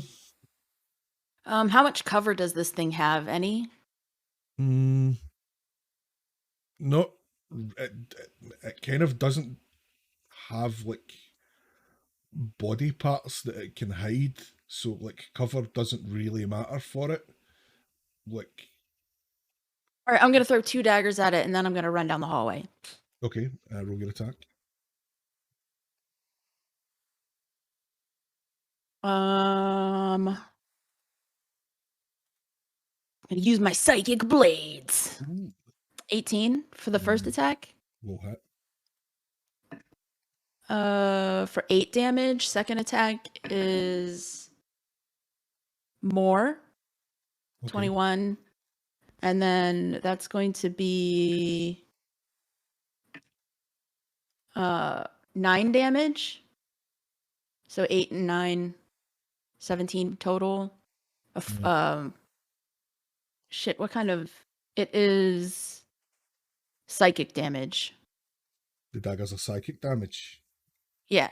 Nice. So that's 17 points. 17 points of psychic damage. Cool. Nice. 1, 2, 3, 4, 5. And then I'm going to run to here. Cool. I can only move 6 squares because I used my action and my bonus action to attack. Okay. And that's my whole turn. Okay. And now it What the fuck is that?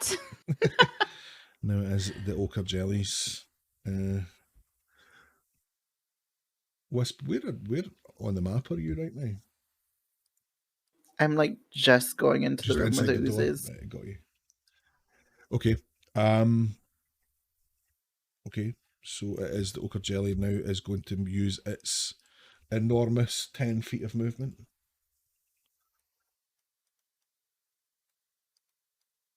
Feet of movement. Aye. I feel really silly now. They are pretty slow.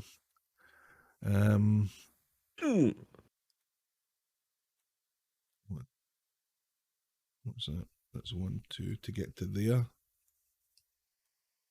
Sort of not in melee range with anyone still.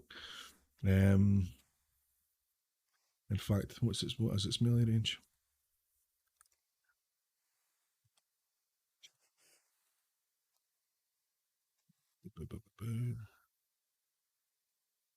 Reach, yeah, 5 feet. So, no, I am still not hitting anyone. Okay, that ends the ochre jelly's turn. It is Wisp. Your turn now. Can I actually reach it, or am I just still like can I mean, I could see it, but You would be... I think it's just because of the size of that token. It's actually not a creature that big. I think what I'm going to do actually is going to make it smaller to fit into a normal, to fit into a square. So you wouldn't be able to see it there. okay, that's what I was kind of wondering. All right, so I'll just run back to where everyone is. Okay, you do. I don't know. that. Can I go that far? You should be able to. Oh my god, I did the thing again. You can use your whole action to double your movement distance, so you should be able to get back there. 60 feet or so, at least.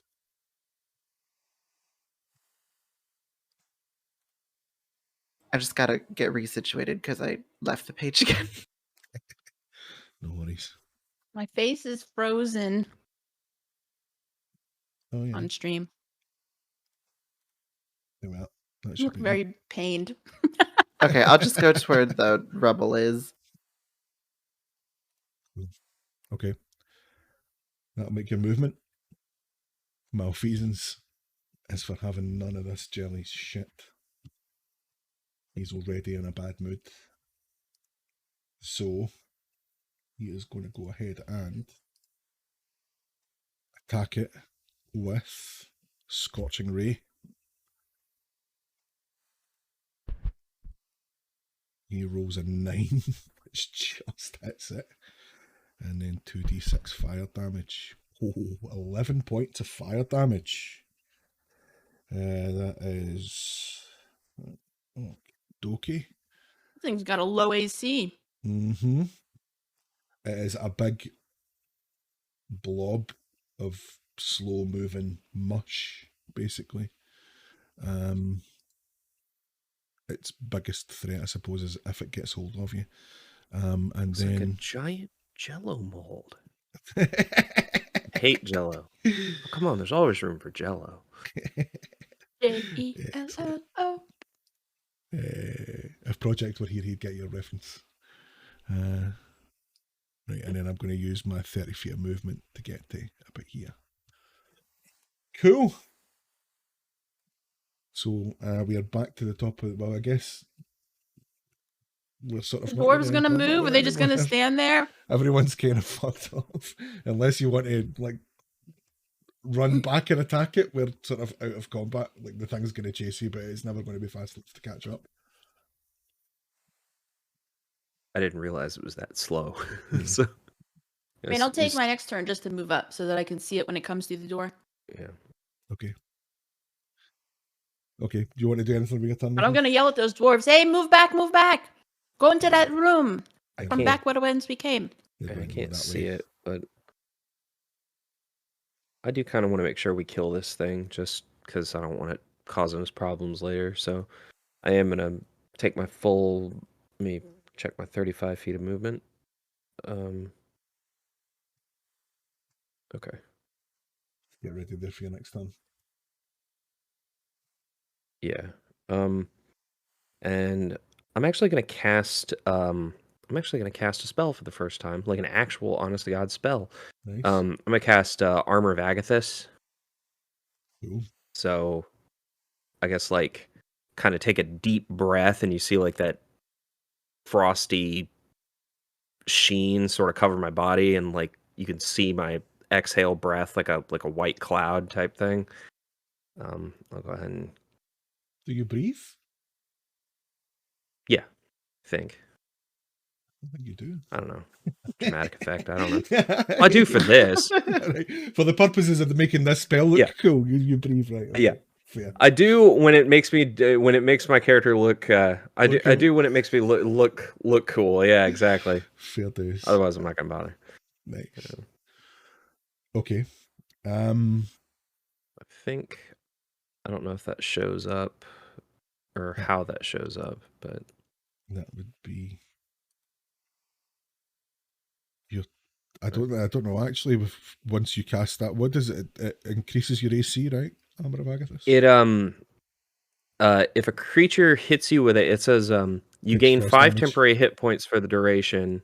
Oh, Mhm. actually, for it's 10 because it's casting at a second level slot. So I gain 10 temporary hit points, and if a creature hits me with a melee attack while I have those hit points, it takes 10 cold damage. Okay, cool. Alrighty.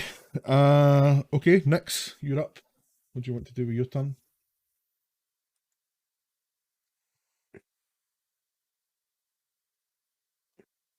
I will just move right here, which is the extent of my movement. Okay. Is that it for you? Can any of Good us for even me. see this thing? Not yet. You'll Alright. probably see it on its next turn. Fail. I'm gonna hold my action so that when I see it, I'm gonna throw one of my psychic daggers at it. Cool. Does that end your turn?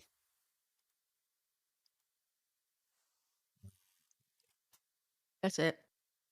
Where are we? So he is going to use his 10 feet of movement to get up to 1, 2 there. So he's sort of in the corridor. It's just the way that's shown on here. So he's in the Ochre Jelly is now in the corridor. Mm-hmm. And in melee range with Nicodemus. So it's going to take a swipe at him. Bring it. Bring it, bitch. So here's the thing. Okay. You.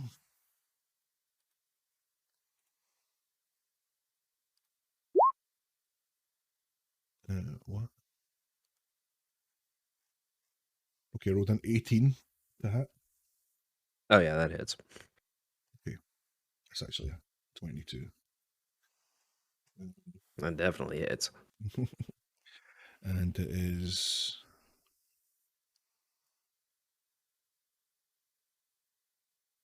D6. That is 12 points of bludgeoning damage. Okay, so that's all Wow. of my temp HP And and 2 regular. and also a D6 of acid damage. The armor of Agathis doesn't it damage it back when something hits you? Mm-hmm. Yeah. Yeah, it takes 10 points of cold damage. Okay. So that is 5 points of acid damage as well on top of that for Nico. Ow. He takes 7 points. 10, what was it? 10 points of cold damage. 10 points. Okay, that's fine. And That's all gone. ends the jellies. So can I take my held action to throw a dagger at it? You may roll your attack. Sorry. 6 plus 7, 13 to hit. That's Fuck. 6 points of psychic damage. okay. Cool. And we are. That was the Ochre's turn. Wisp, you are up. Okay. I'm gonna use Sacred Flame on it. Okay. Sacred Flame. Is that an attack roll, or is that just is that a check? Spells, Sacred Flame. Yeah, so it's a 14 dex check for me. Right?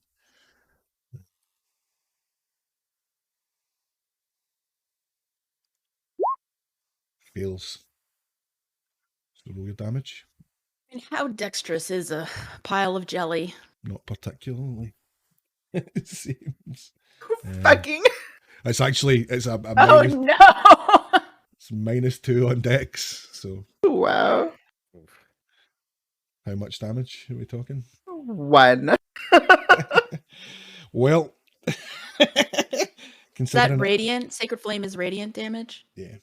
So since it only had 1 hit point left, whatever surface tension was holding it together Oh at the my touch of the god. flame just gives, and it liquefies into like yellow slush and sort of oozes between the cracks in the flagstones, forms a large yellow puddle, and is no longer a threat to you. Whew. The knockout punch there. Good Wow. job, Like throw a Liz. match at it? Aye, Really? Man. nice. What did the dwarves? Norbis and Dyson? Daislin, yeah. Daislin? That needs to be higher. Daislin, how many of these did you see? It's hard to tell, really. I mean, we weren't in this area. We saw at least a couple of them. It's kind of hard to say though, like how many there are.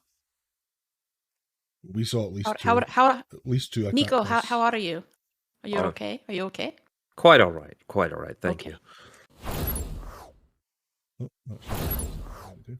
I do, and I'll look at my acid burned jacket and be like, when we get back to town, I simply must invest in some better armor. Okay, well, let us go back in. All right. I'm It hella came skeptical. it came from the south. There is no way to get through the rubble down there. DM. No, there's no way through that rubble. That's just a dead end. What if one of us was a gnome? Could we crawl through? Nah, there's no. Not that we are not gnomes, but okay. Well, Fucking, it's all going wrong on stream here. I don't even know where Roll20 is going. There we are. Okay, so you can basically sort of go back out the way you came, or the corridor where you found that ochre jelly has an end that you have not explored yet. ochre. Wait. Uh, That's the rubble that I was talking about. Can we go down through there? All right. I mean, without spending a couple of hours to clear that rubble out, you can't fit through. You can't fit through there, no. Well, we have to. Do we know what is this a dead end up in the north side, or is that a secret door? It appears to be a dead end, but if you check to see. Can I whether check is. it? Yeah, you can. I bet it's a secret door. Fuck, I don't know. I got the 6. I just rolled a 6. It's fine. No secret door here. Okay, so the It's fine. the dwarves kind of push up. Like, what do you mean? There's no secret door? This is obviously a secret. It's the most obvious secret door I've ever seen, and he opens. One would think. One would I didn't. think. Oh fuck. So you're now back in the main chamber. Well, come down here and check for this secret door. If there is a secret door there, and we rely on symmetry, then there is a secret door here. Yes. Make another investigation check. I rolled a 3 again. It's a 6. Fuck! Dwarves!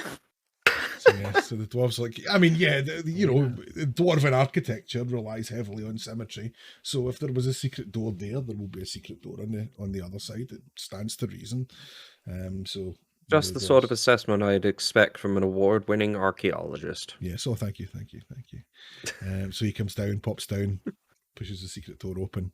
It just opens out into the rubble-blocked corridor where you were before. Can me and Vale still communicate, like, kind of telepathically? It lasts for a minimum of 1 hour. Do you want me to roll a d6 to see how long it's supposed to last? Yeah, you could do. 4 hours. Okay, so you're still connected. Still got a couple hours left. Okay. So when Nico said that, I just said kiss ass.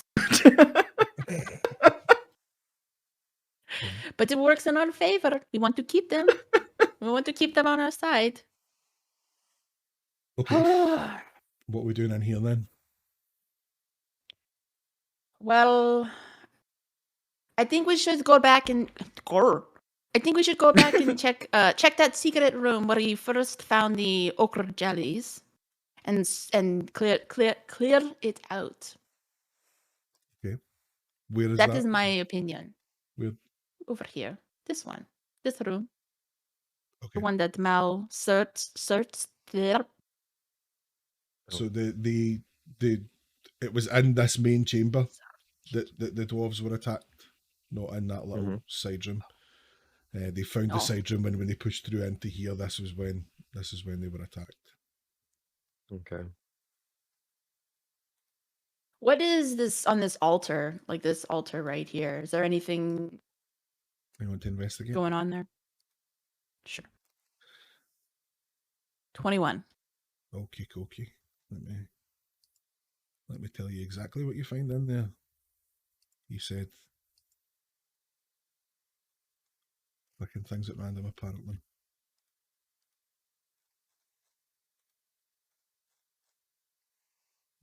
Excavation locations. So we are in.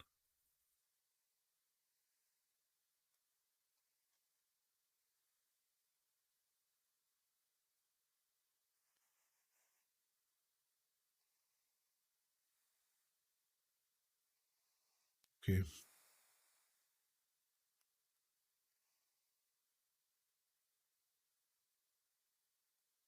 So as you check around the dais at the top of the temple area, you kind of run your hands over the surface, and as difficult as dwarven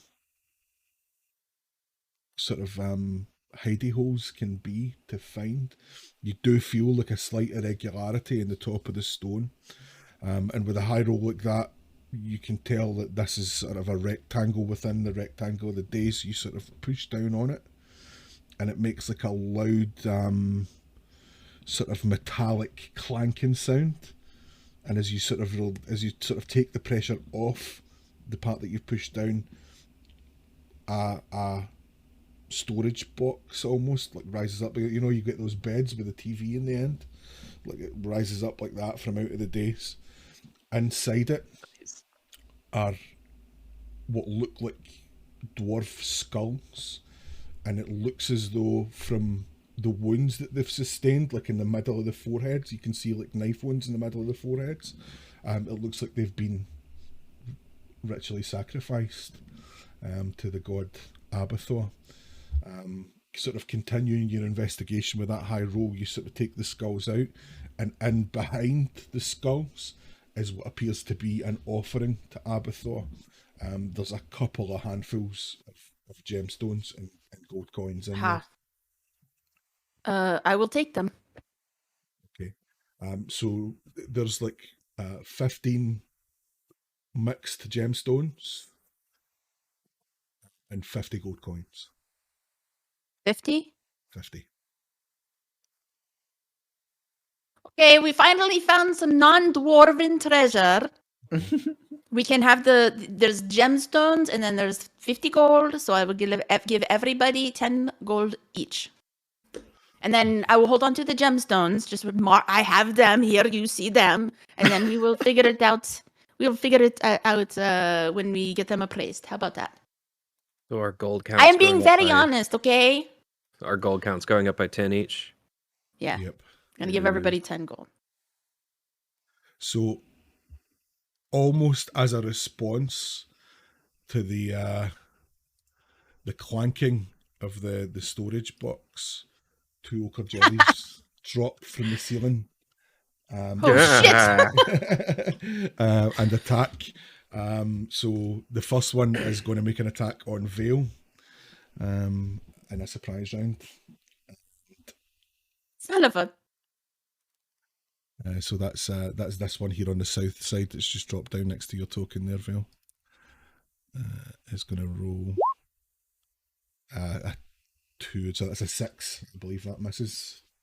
Yeah, it misses. Okay, so as the jelly drops down from the ceiling, like a sort of appendage-shaped piece of ooze sort of takes a swipe towards you as if to sort of grab you. You're kind of deft enough and dodge out of its road. The other jelly is going to take a swipe at Nicodemus with a 15. That hits. That hits, okay. And so that is... My Armor of Agathis is gone, by the way. It's gone, okay, so... Yeah, once the temp HP is gone, the spell dissipates. That is 11 points of bludgeoning and 5 points of poison. Ow. 16 Yep. total? Okay, that puts me at 7. I am hurting. Okay, and now we can everyone roll initiative, please. Sweet. Jen, if you want to make an initiative roll for Nyx actually as well. Okay, mine was a natural 20. Do ranger pets go on the same turn, I thought? Because I think it takes a bonus action for them to do anything, or am I wrong? Actually, right now I have to use my action. Oh, is it your action? Right, okay. That's a later ability that it takes its own, isn't it? Right. Okay. Ignore me then. Ignore me. I think Tasha's has like a different version of it. Yeah. I think the different version kicks in it.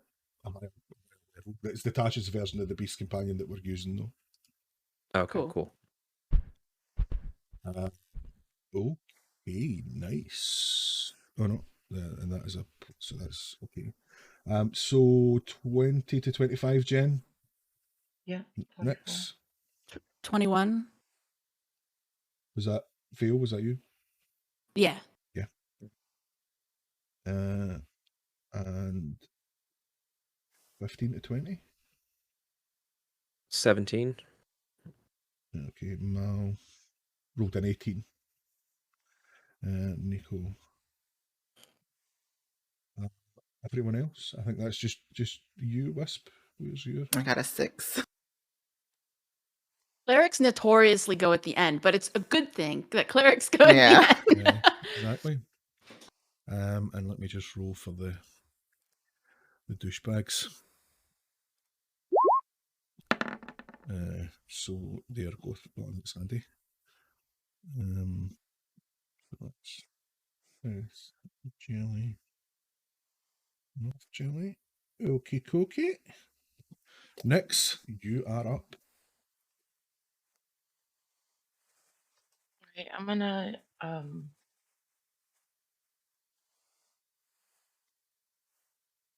Just for reference, if I don't issue Nox a command, it takes dodge by It just default.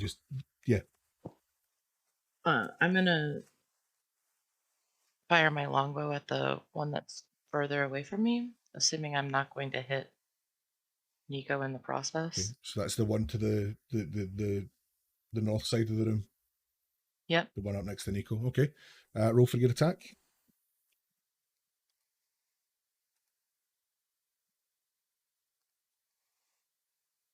$20 to hit. Hits. Roll your damage. 10.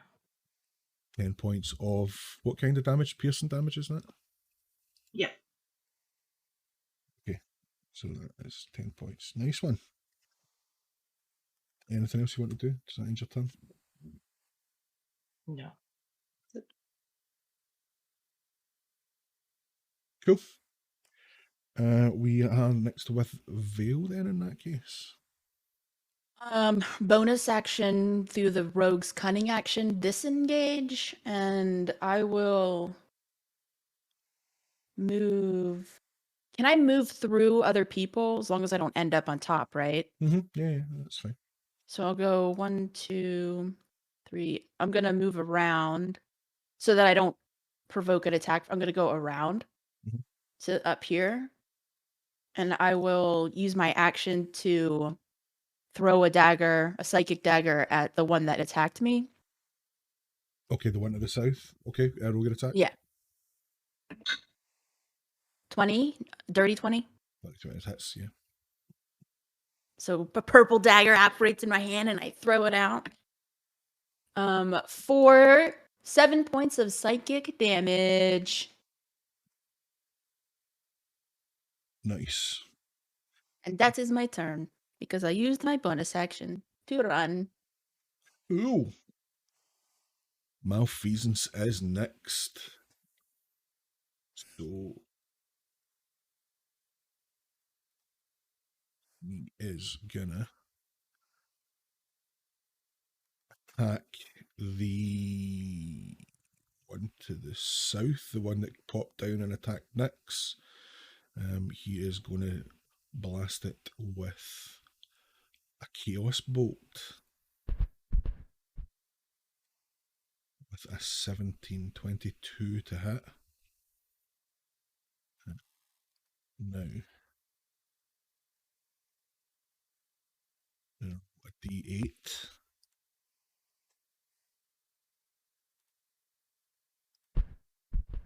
Which is an 8. So that means that I am doing thunder damage. Cool. Shake the jello mold. And that is 10 points of thunder damage. So, yeah, so Malfeasance, just pulls his hands apart, and in between it, there's just arcs of electricity just firing from finger to finger. And he just looses it up into the air, and it pauses for a second, and he sort of nods towards his target, and it just slams into the ochre jelly, and electrocutes it all around. You see it sort of spasm, and then comes back into itself, its shape all kind of goes all jagged and electrocuted, and then it comes back into its kind of blobby self, ready to go again. That brings us to Nicodemus. A quick question: which one of them has been hit the most at this point? I lost track. The one to the south. One to the south has been hit the most. Okay. Yeah. I'm gonna use my action to disengage. And I'm gonna take my. Let me measure my movement here. Make sure I don't mess this up. Okay. So I'm gonna, since it's only 20 feet, I'm gonna, like I said, disengage for my action. I'm gonna move back here. And I'm gonna use my bonus action to cast Hexblade's Curse on the Ochre Jelly to the south.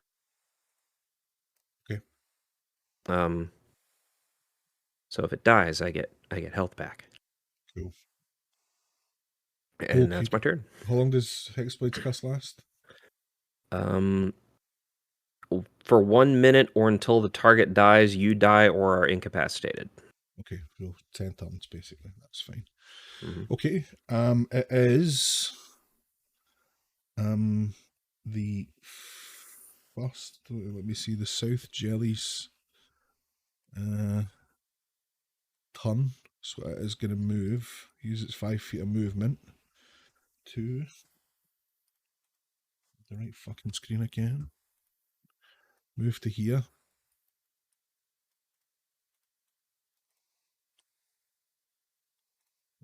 Token. Move to here and make an attack on Nyx. So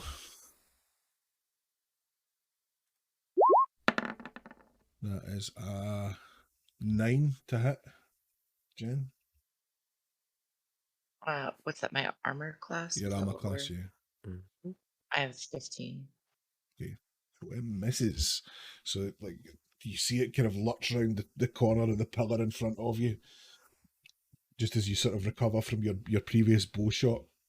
And you see it just sort of come round towards you and sort of strike out like a big sort of oozy appendage at you. You just dodge out. Nothing happens, it misses.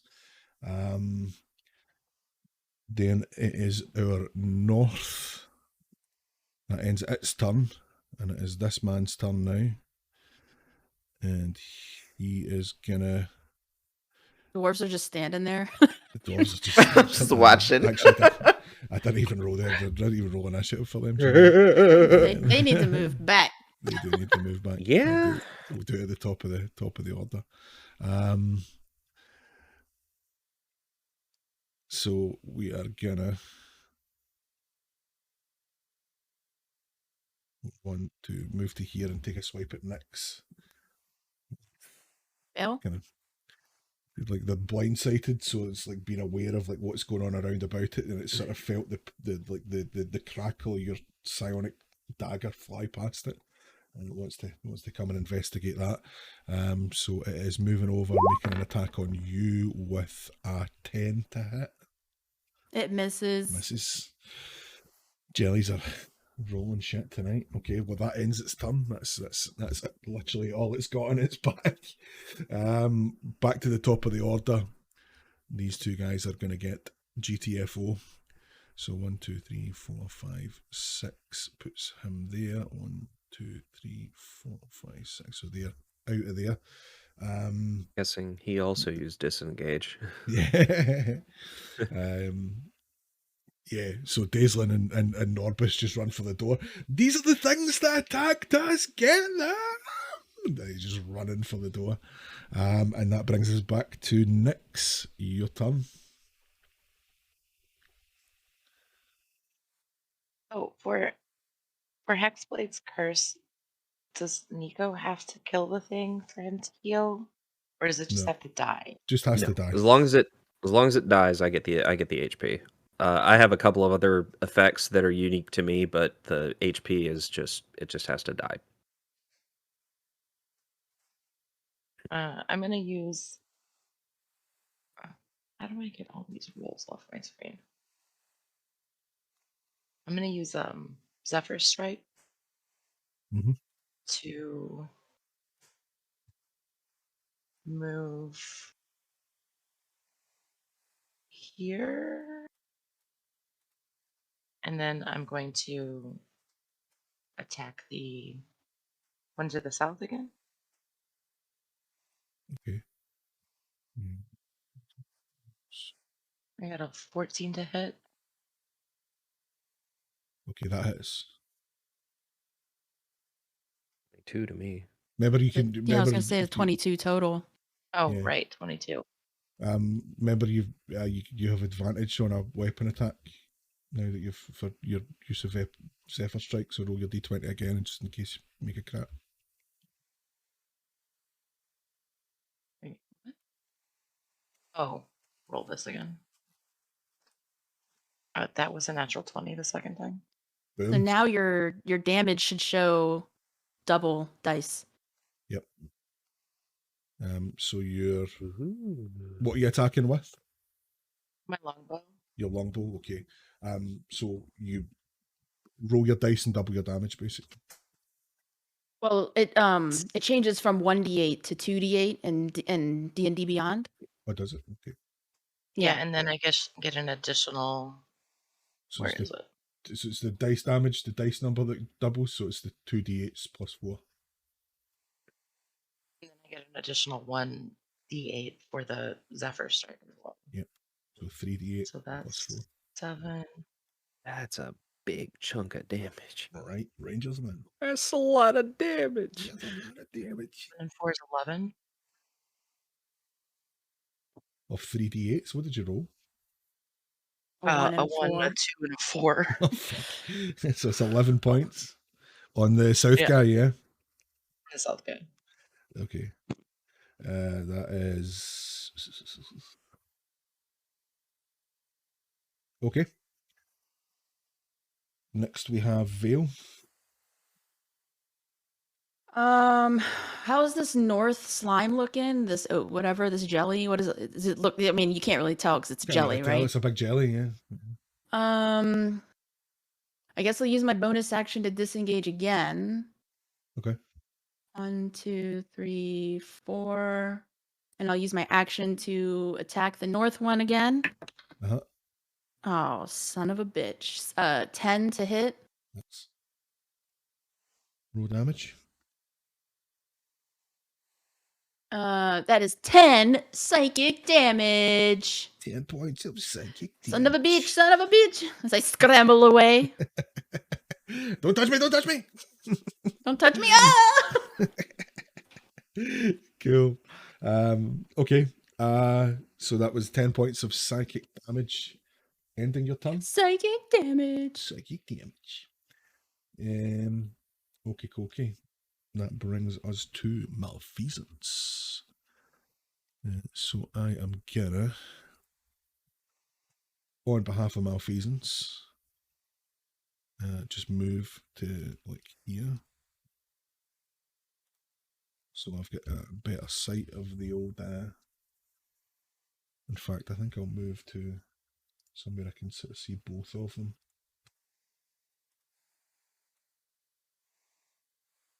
Here. So I have line of sight on both. Unleash the Axe. My spellcaster project. So we are going to use Scorching Ray. And fucking 18 to hit hits. 3 rays of fire and element targets within range. You got one attack. Servant. Make a ranged spell attack for each ray. So the first ray hits the south guy for 6 points. The second ray hits the north guy for 5. And the third ray 19 hits the south guy for 10. And that ends Malfeasance's turn.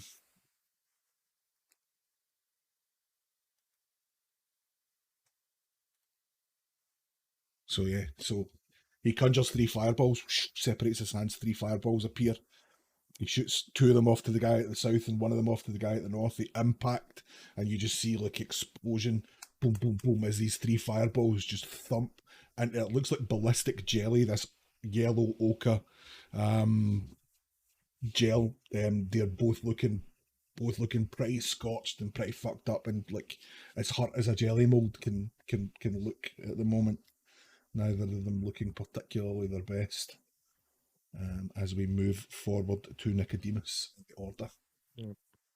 So I'm gonna hold my position, but looks like I've got line of sight on the one in the south, right? From here? Yep. Okay, good.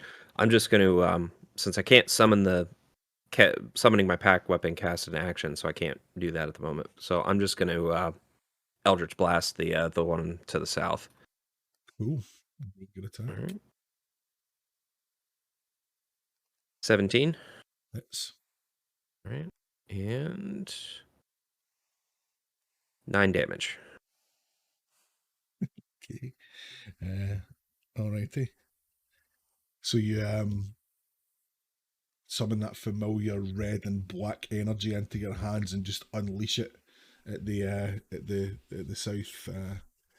south jelly again. It just, that spell just slams into him. He's rocked, and like his, you can see the sort of surface tension that's holding the body together just sort of start to be really, really like pushed to its limits. Like it takes a long time for it to sort of settle back into into its normal form. It's pretty damn damaged. I forgot. It's 11 damage because I got +2 from Hexblade's Curse. All right, cool. So in that case, then, just as it settles, it looks to have settled. It just, the surface tension just gives, and it like just splashes into a puddle on the floor, never to be bothering anyone again. Sorry, I forgot D&D Beyond didn't calculate that automatically in my roll. Yeah. So, all right. So I get 7 hit points back. 7 HP's back. Yeah. You've got so many ways of healing. I really do. You like to have many. I just need a way of getting hit less. True enough. Okay, so that makes it the North Jellies attack and the North Jellies turn. So it is gonna. Where's my fucking? Have I closed my? Oh. I might have. Oh, no, I haven't. Cool. So he is dead. So 1, 2. I'm going to move over to here, make an attack on Wisp, using my 10 feet of speed. So the jelly just kind of like slugs its way over to the nearest sort of body heat that it can sense. That is a natural 20 on the attack. Uh-oh. Ruh-roh. So that is damage. 16 points of bludgeoning damage. Jeez. And 12 points of poisoning damage. Oh, shit. What?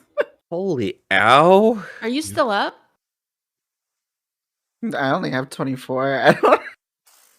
So what was that? That was 16 and 12. So that's 28. 28, right? So you are unconscious, but still alive.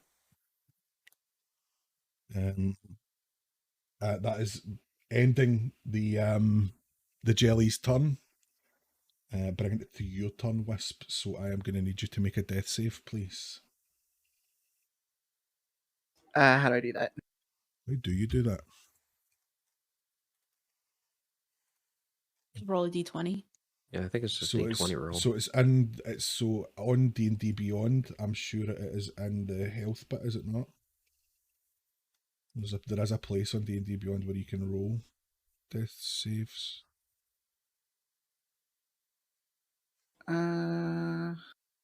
Just roll a d20. There's a place to track it. I don't know if there's a button you click for a death save. Yeah. Okay, well, I'll go for the die then. Yeah, just roll the die. Which one was I rolling? D20.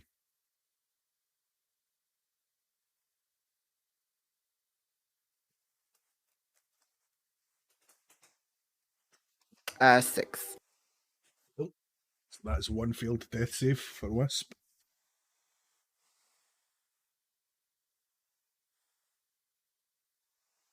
Okay, and that brings us to Nyx's turn. You just have the one jelly up. Yeah, just have the one jelly up, the one that's just swiped Wisp to unconsciousness.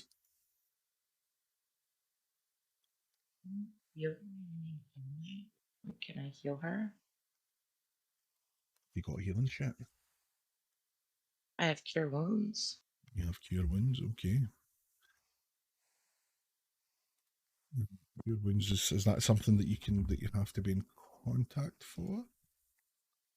Yeah, it's touch, so you need to move up next to her. In fact, you're in melee range with her, so you can cast that.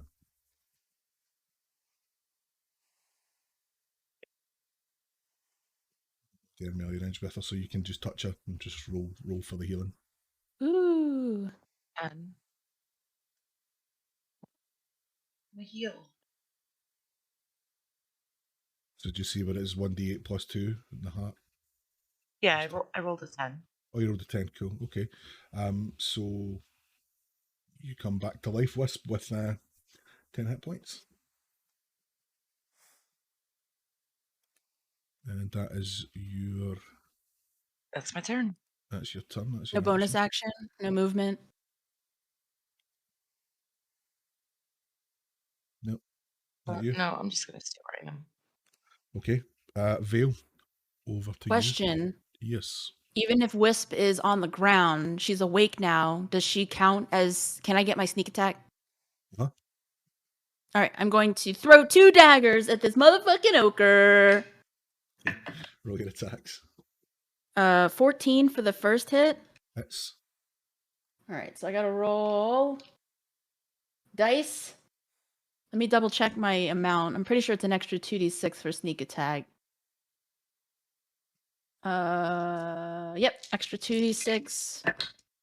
So that is 4, 4, and a 5. 14 plus 5.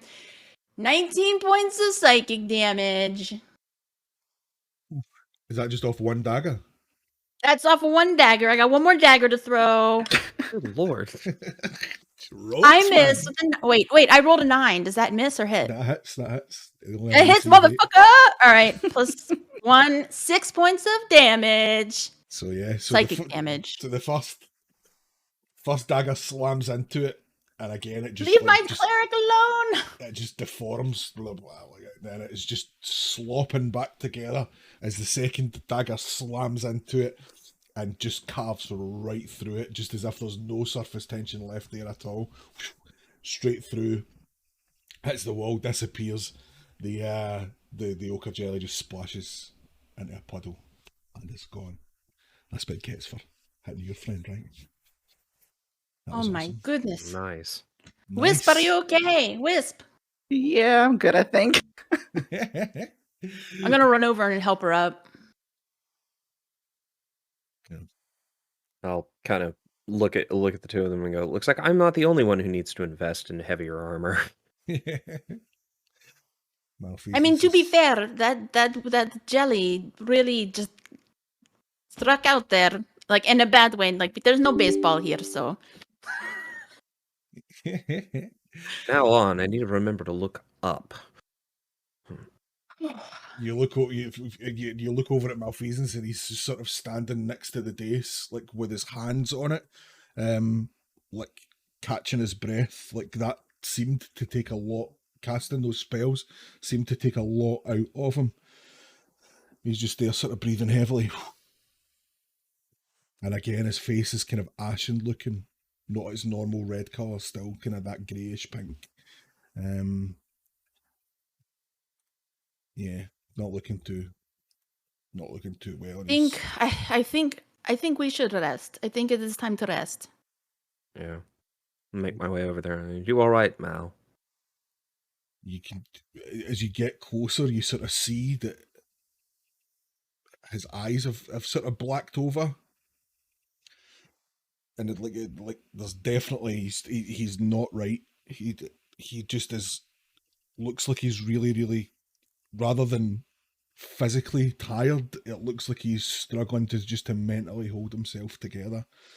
And as you sort of get over there and you kind of put your hand on his back, his eyes kind of open and return to their sort of normal colour, and he's like, I think I am now. There's definitely something not right. We should get back to Fandolin. think we're done here. But what I about the rest of the treasure? I mean, More to the you- point, if I you- wonder if by- any by- of us are by- really. by all means, have a look around. I'm just gonna rest here for a minute, but I would suggest we have a look around here, and at least get on the road tonight before it gets dark. I don't think any of us are in condition to travel too far. We still not have had our long rest. Okay. Okay, well, let's not do that in here then. If we're going to camp here, let's camp in the bit outside that used to be rooms. Okay. So, All right. An agreement. So, do you want to have another look around, see if there's any more treasure? Anything else you want to do before we settle down? Okay. Let's just, if we're going to say then that everyone wants to do that and just kind of have a general sort of scout around, let's just everyone roll investigation checks. Except Mal. Got a 'cause 6. He's not playing. Big bucks, no whammies. Big bucks, no whammies. Big bucks, no whammies. Terrible. 6. 9. I got whammied. Okay. I got 6. Yeah, 6. Okay. Oh no! It's the mark of the beast. The number of the beast. Definitely. I think you did. It sounds What like you did did Nyx get get? whammied. I 9, got you a said? 9. Yeah. A 9. Yeah. Mal's not playing. He's a bit traumatized just now, so he's not rolling. I guess that is it. Okay. So what you do find, I will say, is there's a secret door to the south of the room. Just kind of, I'm going to move Mal's token, just sort of here.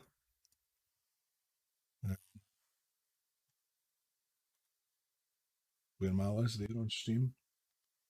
But like on further investigation, it brings you into like a corridor.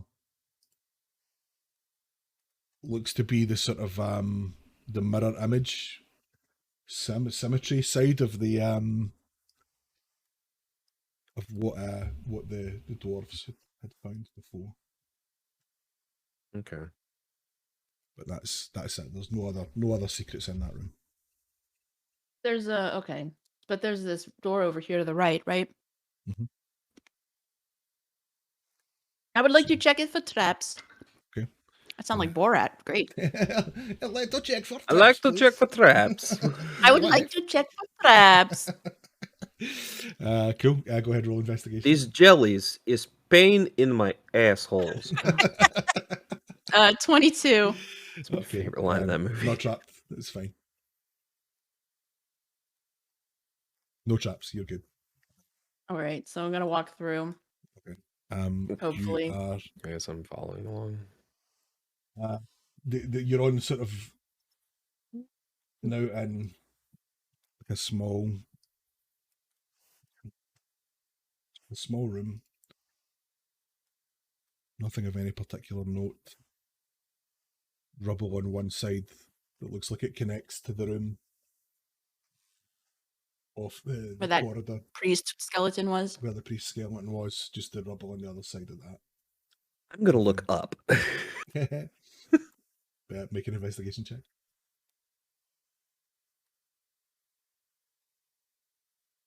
Nothing interesting in this room. Do I need to roll an Interesting in this investigation to see? Nah. No more artifacts. No All more right. artifacts. I don't even Nothing think there's a ceiling up there. Did you roll a 1, did you? I rolled Yeah, a 1. There's there's nothing else of note in here. I guess like your passive perception is high enough amongst you that you know, in a small space like this, you wouldn't Alright. notice any more nasty stuff. Well, we should go ahead and make camp in a safe place, and then I suppose we consider these dwarves warned of the dragon. Yeah. Agreed. the sort of Daislin and Norbus, as you're sort of settling down, making camp, then are going to be like, so what are your next plans then? Are you heading on to town, heading back to you came from Fandolin, I heard someone say. You heading Back back to there? Fandolin, yes. Okay, would you mind a couple of dwarves tagging along with you? Not at all. Your company would be very much enjoyed. Thank you. So yeah, you sort of set up around here, make up a little campfire. Anyone want to do anything in particular before you set watches and turn in for the night?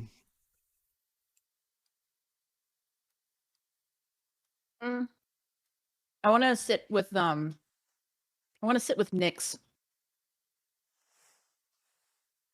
No.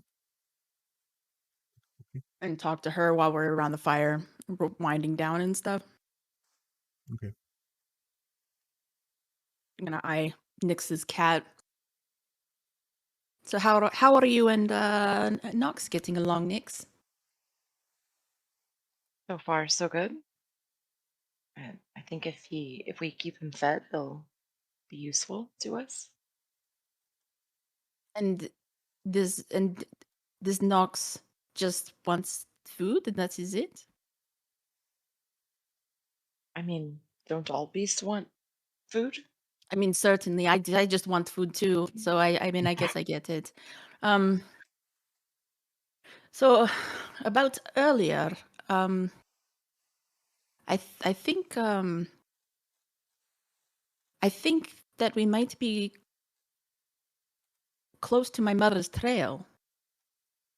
The last time I had these headaches, I was very young. I barely remember. I only remember because the pain was was familiar and brought back the memories. So I think she might be close.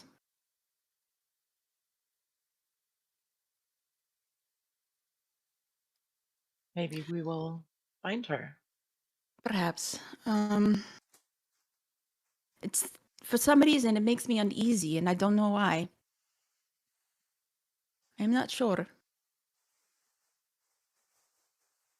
You have not remembered anything from your past, have you? No, not Well, not yet. perhaps we will run across something that jogs your memory.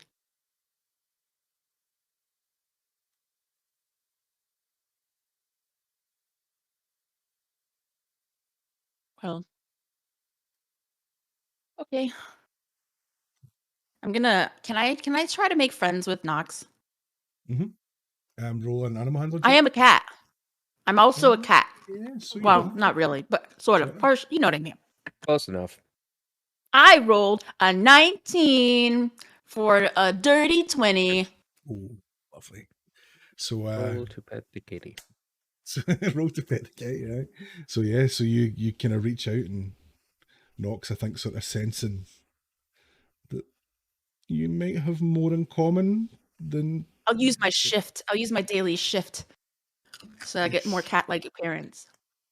Yeah. So so the Nox kind of responds to that and sort of nuzzles in with you, kind of like slinks his way in between Vale and Nyx and settles down just to get petted by both of you. Perfect for a cold night. Perfect. Yeah. Okay. So as you settle down and break out your rations, have a drink of water, get some rest. Norbus and Daislin sort of doing the same. They say, look, allow us to keep watch tonight. It's really the least that we can do for all your assistance. We were quite useless back there when the Jellies attacked. So let us keep watch tonight while you all rest up. Let you get a full night's sleep. And we'll keep an eye on things. We'll wake you if anything happens. Does that sound At okay? the first sign of trouble. First sign of trouble, any indication of trouble, we shall wake you. Are they going to rob us in our sleep? I don't I'd think like to so. see him. I'd like to see him We've- try. We've practically given them everything. We can make an insight check.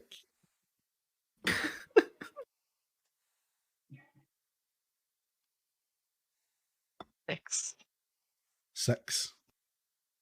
Yeah. They seem on the level. There's nothing, no reason to doubt them.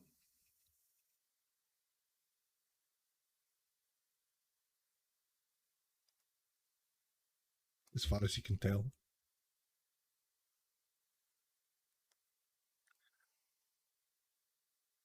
Okay. I'm gonna sleep next to the big cat. Yeah. Keep all my belongings. I mean, you don't when you're on the road and you don't really sleep without your clothes, so Can I make an insight check? Okay, if you want. Never mind. It seems to run on some sort of electricity. Well, you're not wrong. Cool. Okay, so I guess we're trusting Daislin and Norbus not to rob us blind or murder us in our sleep, and we're going to hunker down for a nice long rest. So everybody may click the appropriate button on D&D Beyond. oh yeah. Long rest. Get all your spells back. Get all my stuff. Get all your HP and your spells and whatnot back. I didn't really lose anything. Aye. I was about to say I didn't, then I remember I took a lot of damage. Yeah, you did. You did take a lot of damage, Yeah. Yeah. Okay. Oh no, I was fucking. I was on your character sheet there, Jen. Okay, long rest. Take long rest.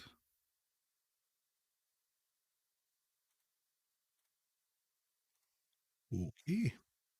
So, the night passes uneventfully. You're kind of in a place where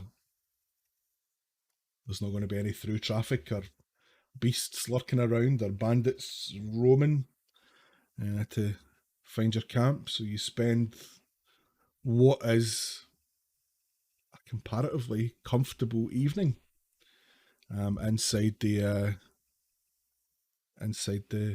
ruins of the temple. You guess, as you sort of as you wake in the morning, that it is morning. It's still pretty dark in here. But yeah, you all sort of wake up. Are the dwarves still there? Everything's still there. Norbus and Daislin are snoozing in the corner. Are they cuddling? Because that'd be so cute. Yeah, they're spooning. And they definitely look as if they were keeping watch for as long as they could keep their eyes open, and We're then fine. then they've just fallen asleep as perhaps as the sun was starting to rise, maybe. But regardless, everything went well. Do we still have all of our stuff? You do. Okay, good. It's like sudden concern for everyone's items. So Wake up, check for my keys, check my wallet. check your phone still there. Yeah. Make sure no one sent any texts to any of your exes while you were sleeping. Cool. So we wake up in the morning. Malfeasance is grumping around, sort of goes over and gives the dwarves a bit of a toe poke wake up. You're supposed to be keeping watch.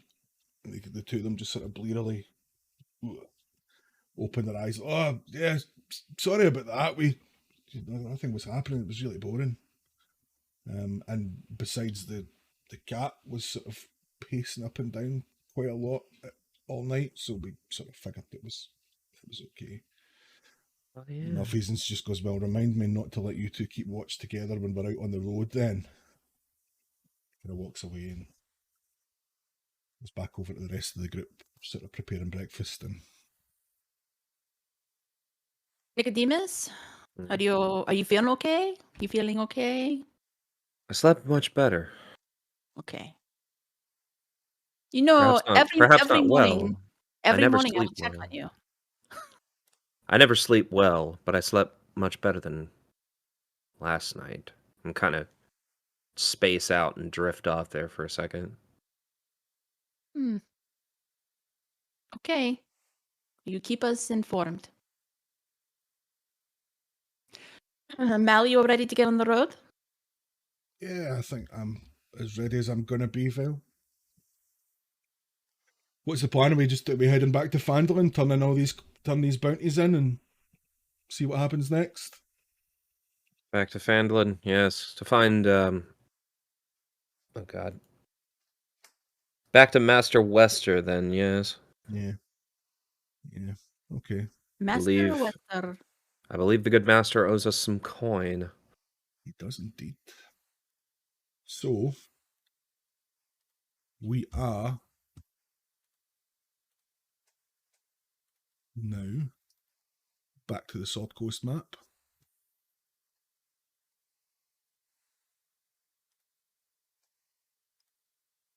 There we are.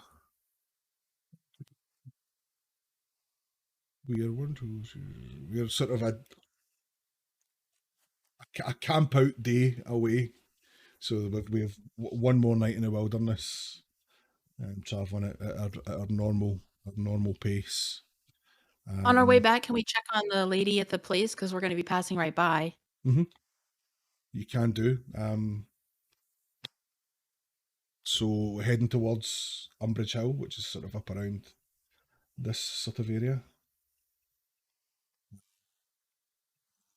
Set off. I must just. Which area? I didn't see anything on the map. So just the two hills, just at the bottom of the mountain range where Umbridge Hill is, sort of. Oh, okay. Yeah. Perhaps she will let us stay again, because this is 2 days travel, right? 2 days travel. Mm-hmm. So perhaps she will let us stay, and then maybe,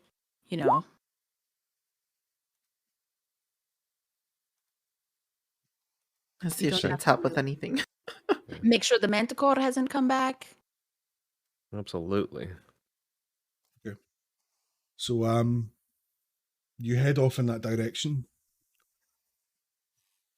and eventually you arrive back at Umbridge Hill.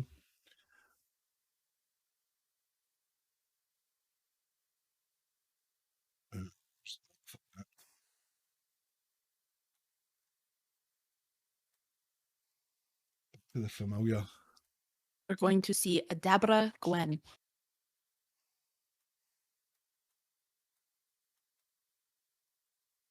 Oh, your tokens are still on this map from the last time we played here. Your tokens are still on this map from the last time. Okay, ignore that. Probably get out of this lady's house. Yeah. Okay. So you approach Adabra's repaired front door.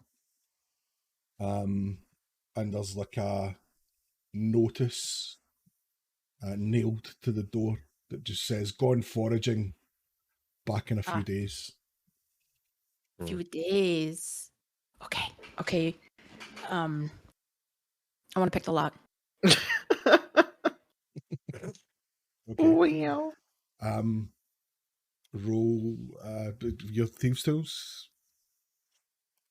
19, dirty 20. A dirty 20. There is something else to this lock. You feel like you've got it picked. And But no. Can I use my psionic die? Well, Well, hold on. I don't think that's right. Where is it? Yeah, I want to use my psi bolstered knack to add a d6. Okay. So your dirty 20 plus your d6. Yeah, 23. Okay. So I only spend it if it's successful. right, okay, I get you. So it's not, unfortunately, there's something beyond a locking mechanism holding this door closed right now. Adabra, I think it appears, has sort of become a little bit extra cautious since the Manticore attack. Okay, well, I mean, her daughter is very safe, so when she comes back, it'll be fine. Considering the kindness she showed us last time, I hardly think it I was- appropriate for us to break into our house. I was just making sure, that's all. Malfeasance kind of from the back of the group says, we're about halfway back to Fandlin now anyway. You know, we could always just camp out here. Yeah. Again, yeah. I don't It suppose is she not would the have end of the day, right? She'd So be we- all right we with us probably- camping using her broken down walls to keep some in of the the wind off yard, us. yeah. In the yard, yes, I suppose. So we're going to set up camp here for the evening. Then I'm going to move Mel down. What was I say? Oh, get over here. All right. Anything anyone wants to do before we set up for this one? I'm gonna check on Mal, see how he's doing. Okay. I want to go hunting. Okay. I So can go with Vale.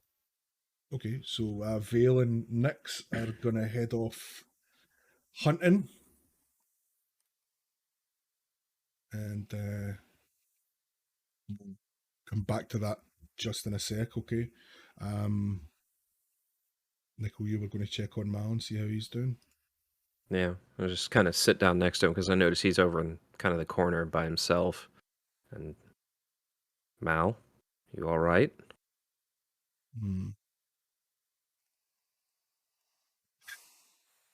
Hard to say. It's still, I feel like there's something inside of me trying to get out, Nico.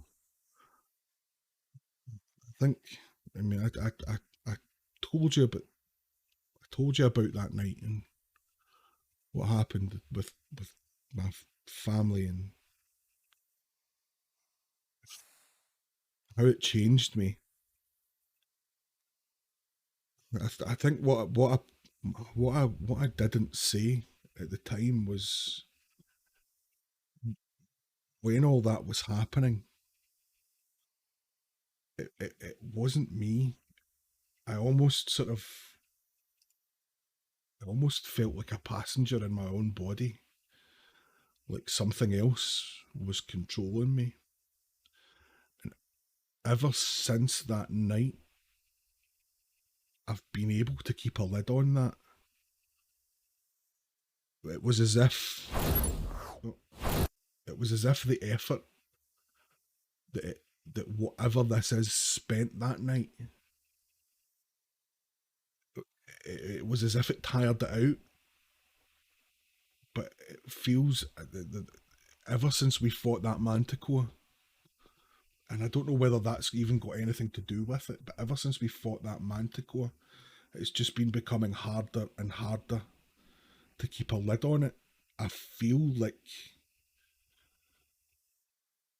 it wants out of me, and I want to let it go, but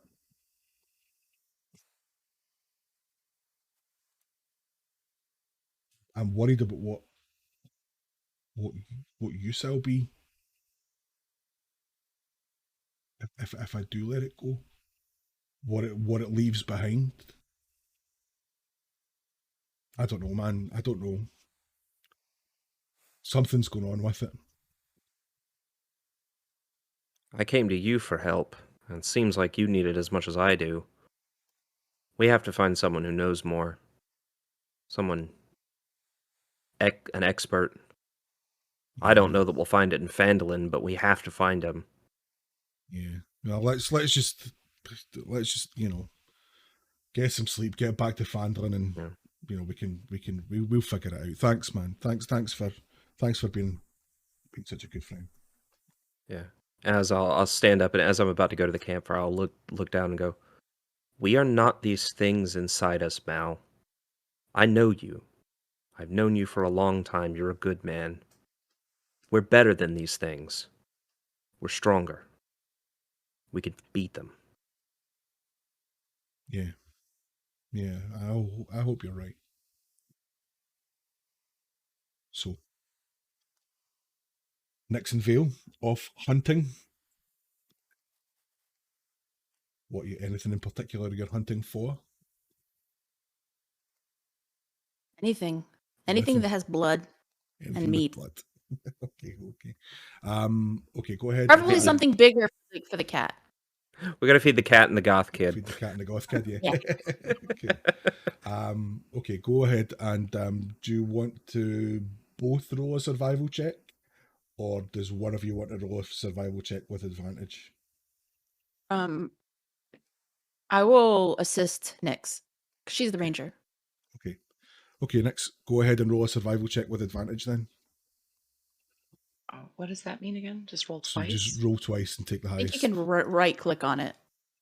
If you right click on it, if you're doing it, you can just click advantage. Yeah. Got a 19 and 19. 19. Cool. Okay. So after a fairly short time, you sort of use the high ground next to the windmill where the gravestones are, as sort of a vantage point, looking down into the tree line at the bottom of the hill. You see a couple of deer about 150 feet away. I'm gonna sneak towards them until I need to be within 80 feet. Next, what about you? What about for your longbow? In fact, that's within range of your longbow. Yeah. But I'm gonna move with Vale anyway. Okay. Okay, both make stealth checks, please. Oh no. Oh no. 11. I rolled a 2, so I got an 11. I rolled a 1. Okay, so as you sort of sneak down the hill, you sort of trip on a rock and you go kind of arse overhead, and the noise startles the deer and they take off into the woods. But There went breakfast. no. What do you want to do? You want to head back to camp empty-handed, or No. We have to try again. We need to feed Nox, and it'd be a good idea probably to offer something to Nico. okay? You both want to make another survival check then for your next I will assist attempt? Nyx. Okay, I so will roll with assist Nyx on the survival. Yeah, I didn't know you could do that. So roll with advantage again then, Nyx.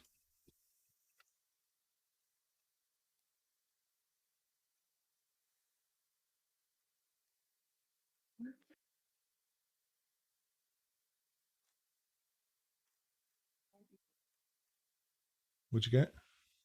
Well, I right clicked on it and then clicked advantage, and it's giving me a weird number that I don't understand. If you look in the parentheses, one of the d20s rolled a 1 and one of the d20s rolled a 2. All right. Okay, so my total is 4. Okay. So there doesn't appear to We're be gonna die any more game around, or any no obvious tracks that you could follow. Nox Well- is sort of having a sniff around and Doesn't seem to be picking up any more sense. Probable that the still lingering stench of a manticore and manticore blood in the vicinity is just keeping the more cautious animals away. So are we heading back to camp? Or are we? Bear in mind these survival check DCs will be getting more and more difficult the more the later it gets and the harder you try. Perhaps we should just try later. Yeah. No point stumbling around out here, tripping over rocks, carrying away Fucking everything. rocks. Rock's the true big bad evil guy of any D&D game. Random rocks on hillsides. Okay, so as you settle down for the evening, you are camping in the open, so it would behoove you to set watch. Malfeasance is like, I very much doubt I'll sleep tonight. I'm willing to take a double watch and just take first and second watch, let the rest of you guys rest. Take third Yes. watch. Are you sure? Yeah, it's fine. Yeah, I can take watch too. Okay, so that's Mal for 2, then Nico, then Wisp. That gives us 8 hours all told. Okay, so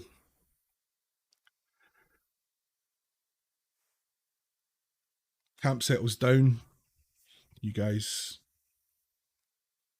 have another night of road supper.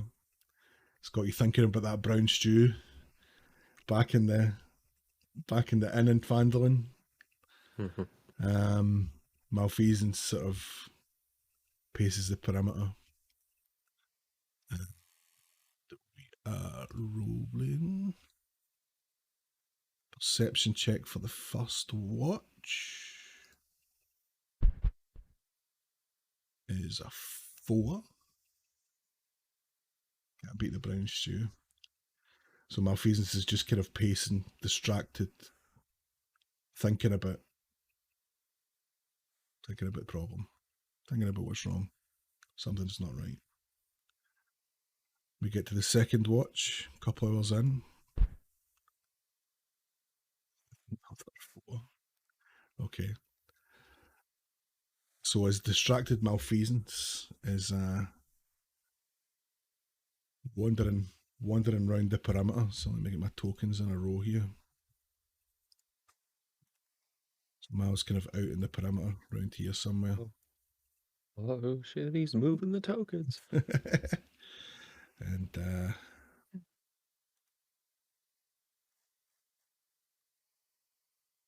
he's too distracted to notice an old friend land behind him.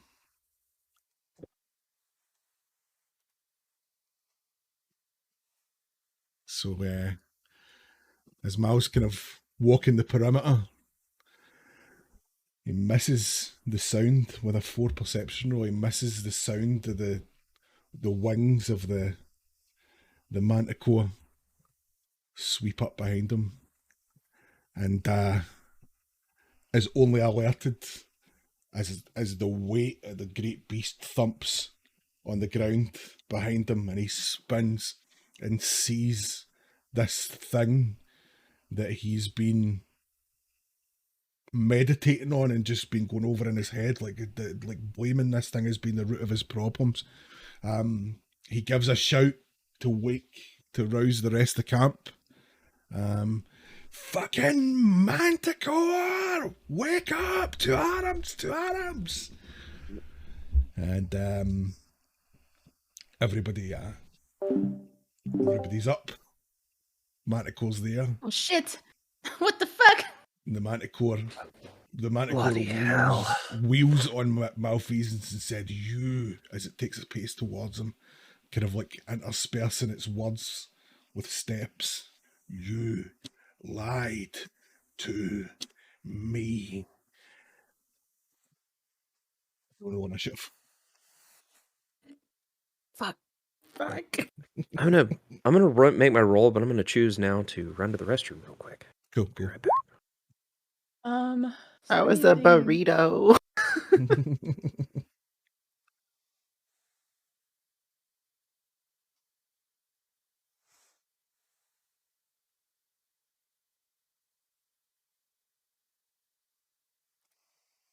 Stat block for this manticore out, actually.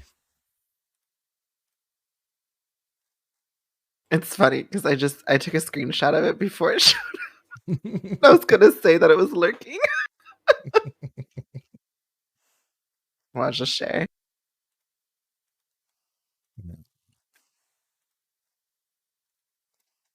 So I'm not in the right place, that's why.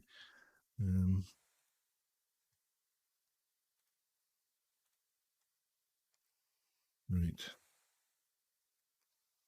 So, Malfeasance. What's the full one?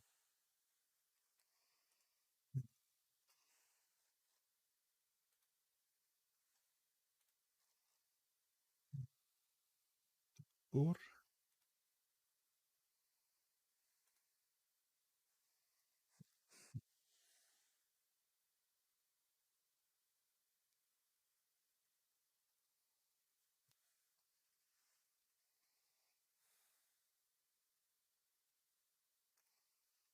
Wait on Demi coming back and then we'll get our initiative order sorted out. Looks like Nicodemus got an 18. Oh, did he? Right, okay. Yep.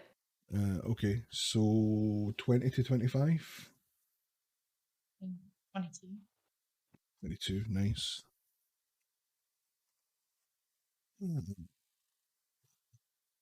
15 to 20? Just It's Nico. Nicodemus at 18. 10 to 15? I got 13.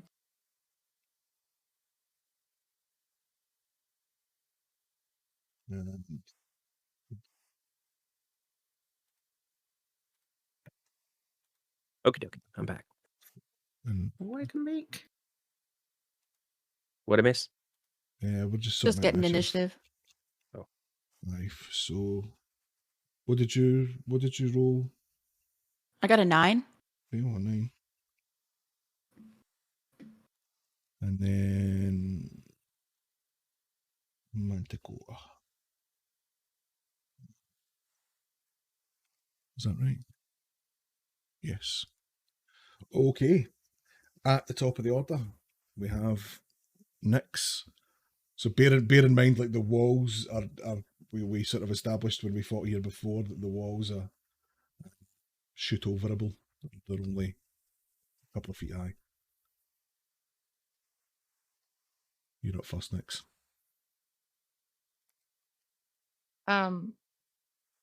My hunter's mark is a bonus action, Mhm. so I can use that and still attack with my longbow, correct? You can indeed. Okay, I'm going to do that as soon as I figure out how to do that. So just click on spells and then cast next to Hunter's Mark. Yes. And then I had an 18 to hit.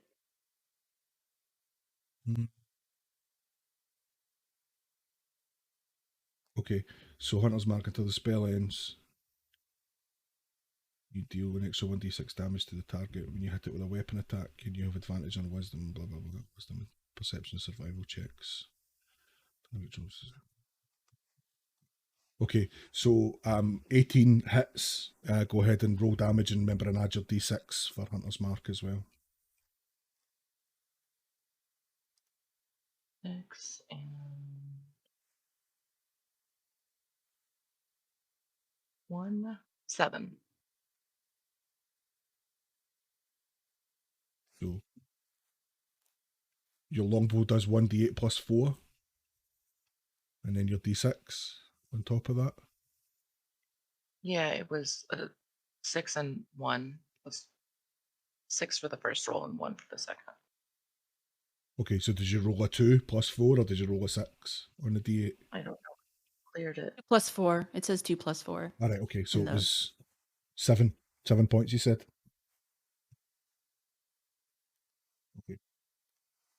Okay, cool. So as you cast Hunter's Mark on the Manticore, it almost like starts to glow in your vision. Like it just almost sort of to the exclusion of everything else. You can see the Manticore.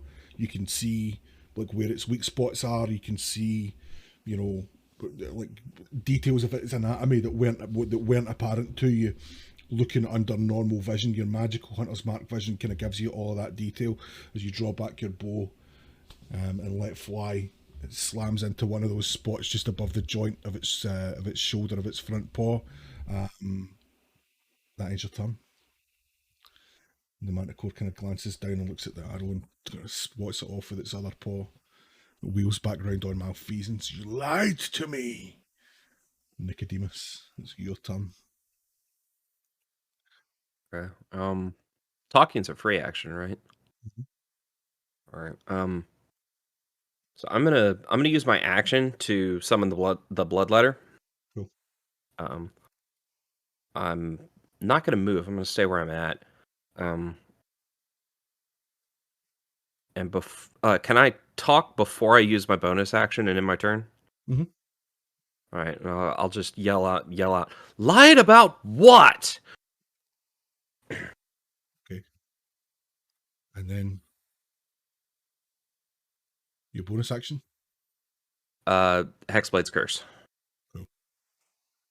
Okay. So Where is that? There we go. Clicked. Done. So in response to your question, the Manticore just wheels round at you and just lets out a roar. It's not for eyes, but it's not for listening. Wisp, you're up. Okay. Gonna move.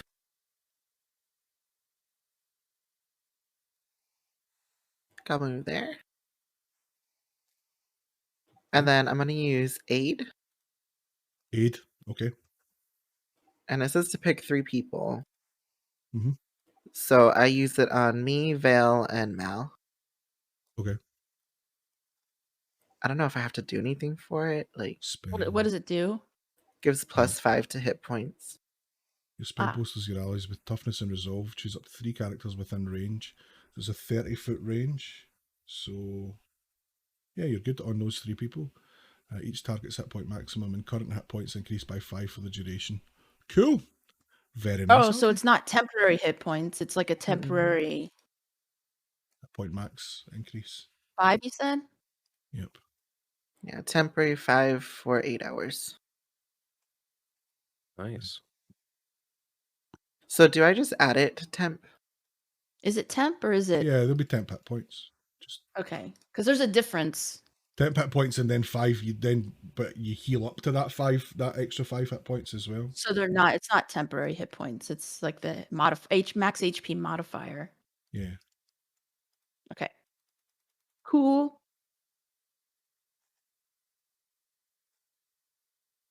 Wait, so I add it under max HP modifier? Yeah. Because 10 hit points you can't heal back, but if it ups your actual maximum hit points, you can heal them back. Yeah, true.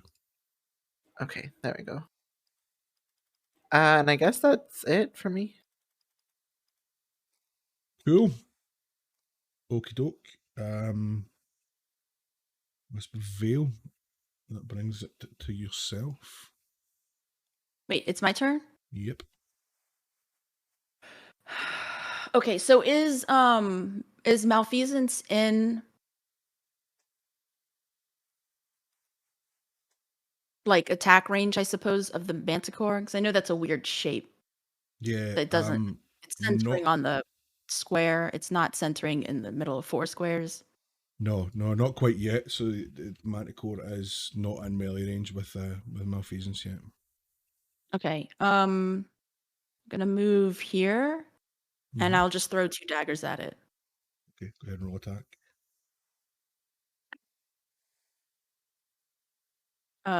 Dirty 20 for the first attack. Hits. 11 for the second attack. Misses. 11 psychic damage for that hit. Cool. So as you summon your 2 purple daggers into your hands, like badass Psylocke, you hurl them at the Manticore. The first one catches it just in its flank, and it sort of recoils, and you sort of see it wince and the pain in its head from the psychic damage. The other whizzes past harmlessly. Just make sure he doesn't have any. Yeah, he doesn't have any resistances or anything like that, so that's fine. So that's No, what we lied about. 11 points of damage.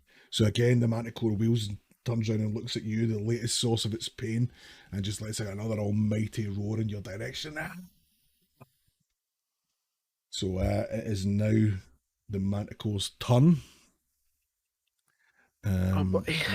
Is going to charge Vale, since she is the last Son of one a that bitch! attacked him. So he's going to use some movement speed just to get over. He is gonna use his bite attack. That block again. So that is +5 to hit.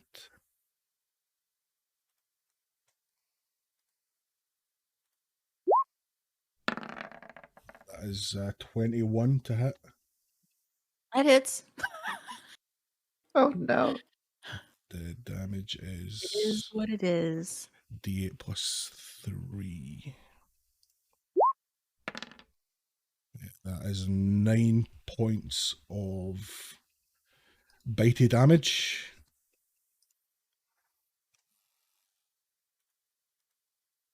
Nine points of piercing damage. He's then going to go ahead and make a claw attack on you as well, Vale. Okay. And that is 17 to hit. That hits. In fact, it's not. It's a 23 to hit. Sorry. And then that is also a D6 +3. That's 7 points of slashing damage. Ugh. Then he is going to go ahead and make his ranged tail spike attack on Malfeasance, who is within range for that. Jesus.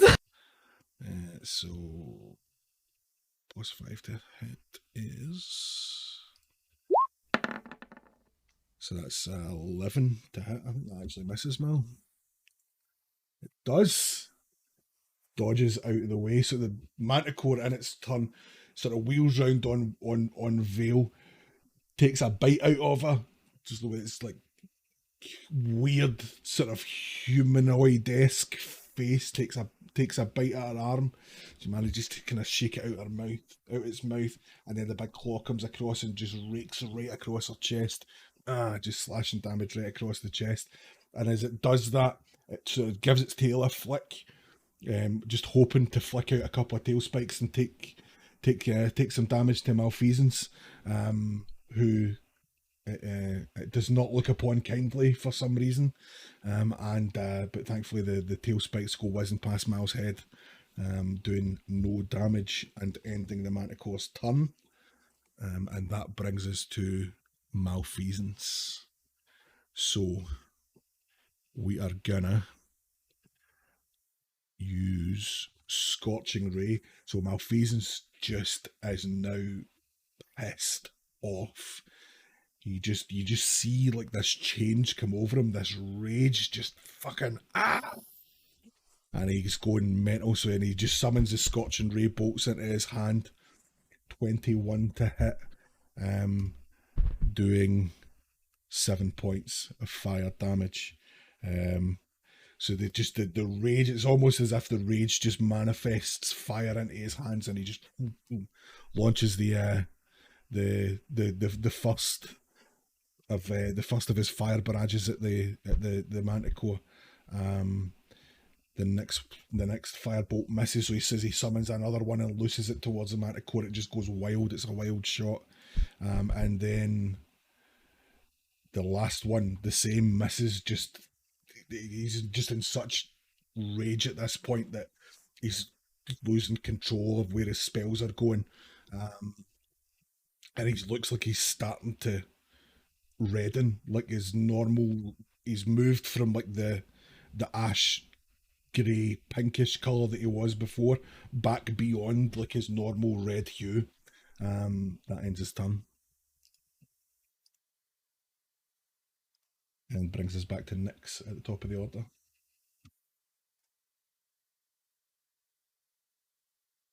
I have questions. I always have questions. Cool. I don't know how this favored foe thing works. Like, is it a spell? No, you just sort of nominate a favoured foe, isn't it? Okay, that dude over there is my favorite. Yeah. So you remember you've still got Hunter's Mark on him as well, so you're still holding that concentration for Hunter's Mark. So let me just check actually. Features and traits, favoured foe. Yeah, creature with an so you've hit it with an attack roll, so you can mark it as a favoured target. No, sorry, so it's a concentration. So you can only have Hunter's Mark or favoured foe on at any given time. You can't have two concentration abilities. He's no longer my favorite foe. I was just kidding. Yeah, you're just kidding about that. Okay, so we're going to keep Hunter's Mark on him. Yeah, with the concentration. Okie dokie. And I'm going to fire a longbow at him with a 13 to hit, maybe. Okay. Well, you're doing that with advantage because he's in melee with Veil right now, so you can roll with advantage.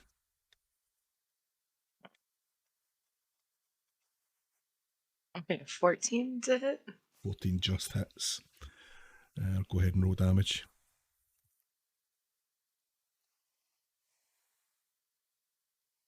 The 6, and what was Hunter's Mark again? A d6, an additional d6.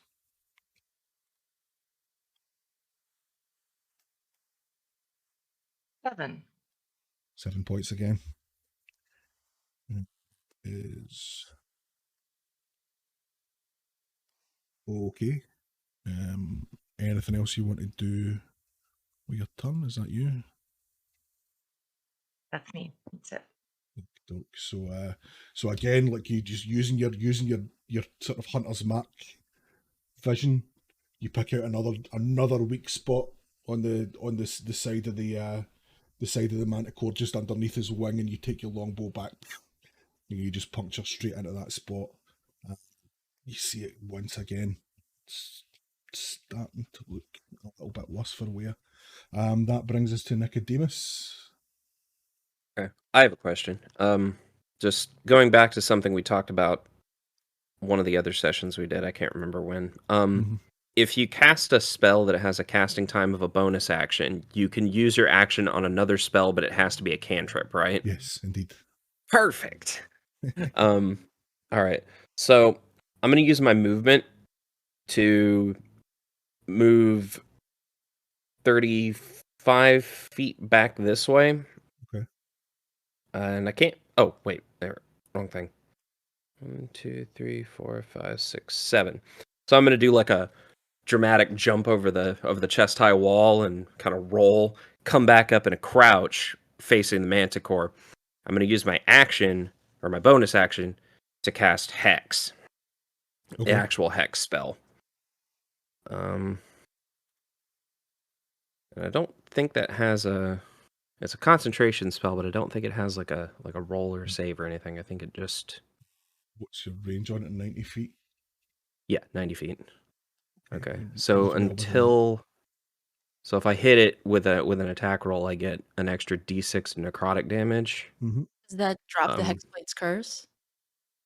That is an excellent question. I'll have to check. It will do, because this is a concentration spell. Yeah. Well, Hexblade's curse doesn't say that it's concentration. It just says choose a creature you see within 30 feet of you to curse it for 1 minute, or until the target dies, you die, or you're incapacitated. Okay then. So I think you can stack the two. Oh, nice. Even better then. Do that. So now that I've hit it with use my bonus action on Hex, I'm going to use my actual action on my cantrip, which is Eldritch Blast. Nice. Go ahead and roll your So I attack. have from Hexblade's Curse, I have a +2 to hit. Okay, so some of this I have to keep track of mentally. Warlock shit. 16 total to hit. Hits. All right.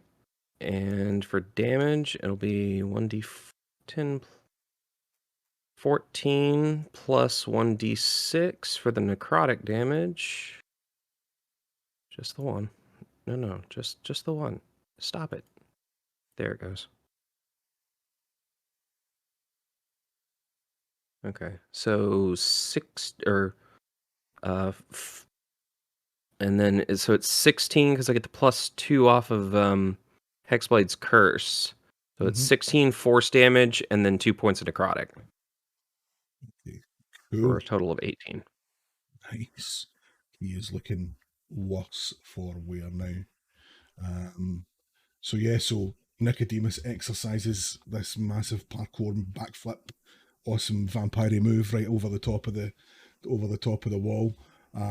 You see him just sort of laser in, like with his concentration, just like all his effort onto the manticore, and that familiar like globular red and black energy just swirls around his hands, and as he unleashes the Eldritch Blast right into the face of the manticore, just holds it there for a second, doing a substantial amount of damage to it.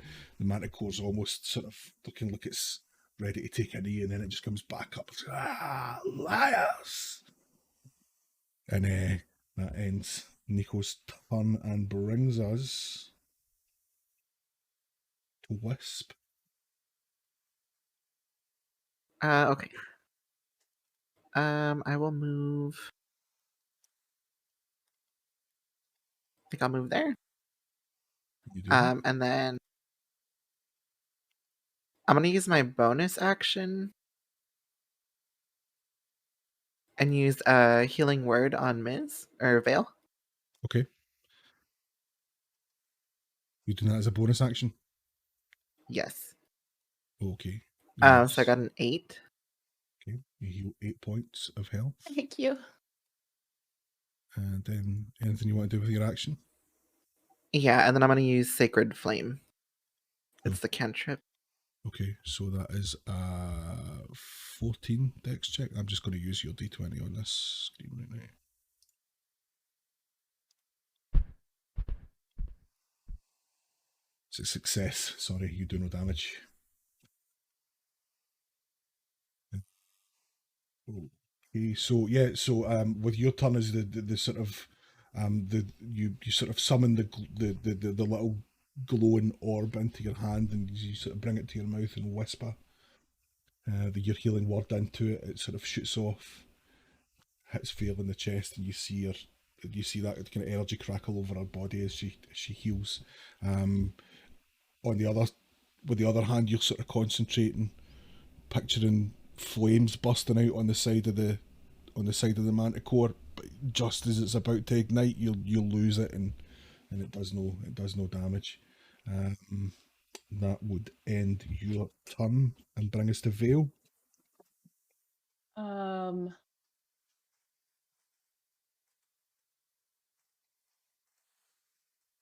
Okay, I am going to Mhm. use my bonus action to take a steady aim, which Okay. gives me advantage on my next attack Uh-huh. on my current turn. And then I am going to use the Clockwork Amulet to give myself a flat 10 on my roll for a total of 17 to hit Nice. with my dagger, and then which gives me a sneak attack because I have advantage. Mm-hmm. Rogues. It's 2 metals and a plastic. Yeah. 5, 4, 2, 11 plus 5 is 16 points of damage. Ooh. Cool. He is hurting now. So yeah, so you just as a response to having been bitten and slashed up by this thing, you just be like, that's enough. Just bring out your dad. Try to like stab it in the bottom of his chin. Yeah. It's like he's woozy on his feet now. He's taking that damage. And he's just like swaying. And he's just like the blood like dripping out the bottom of his chin where you've stabbed him. He's just like, liars.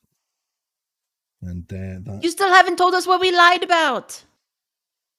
So we're on the Manticore's turn now, and he just goes, he just rallies, and he's just like, she died.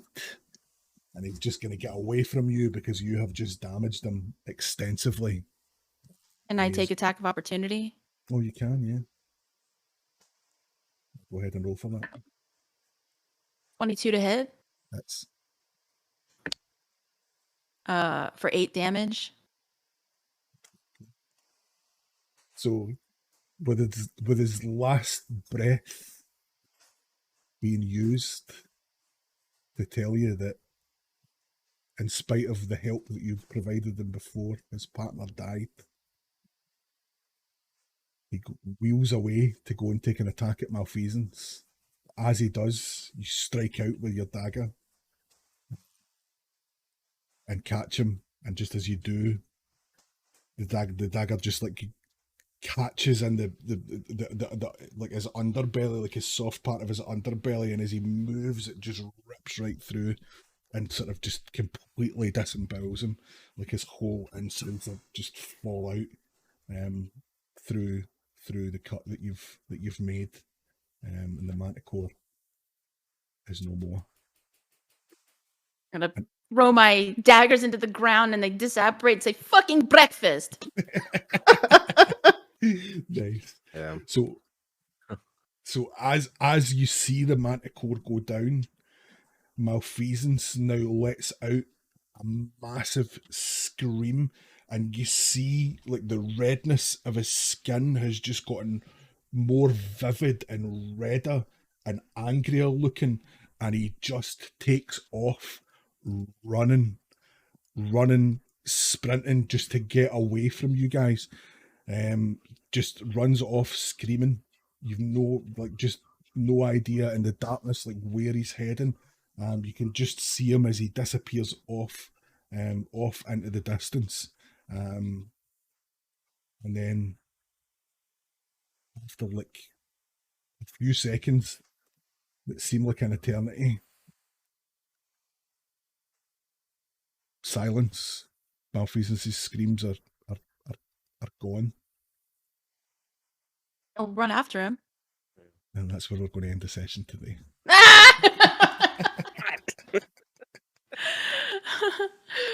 Malfeasance, wait!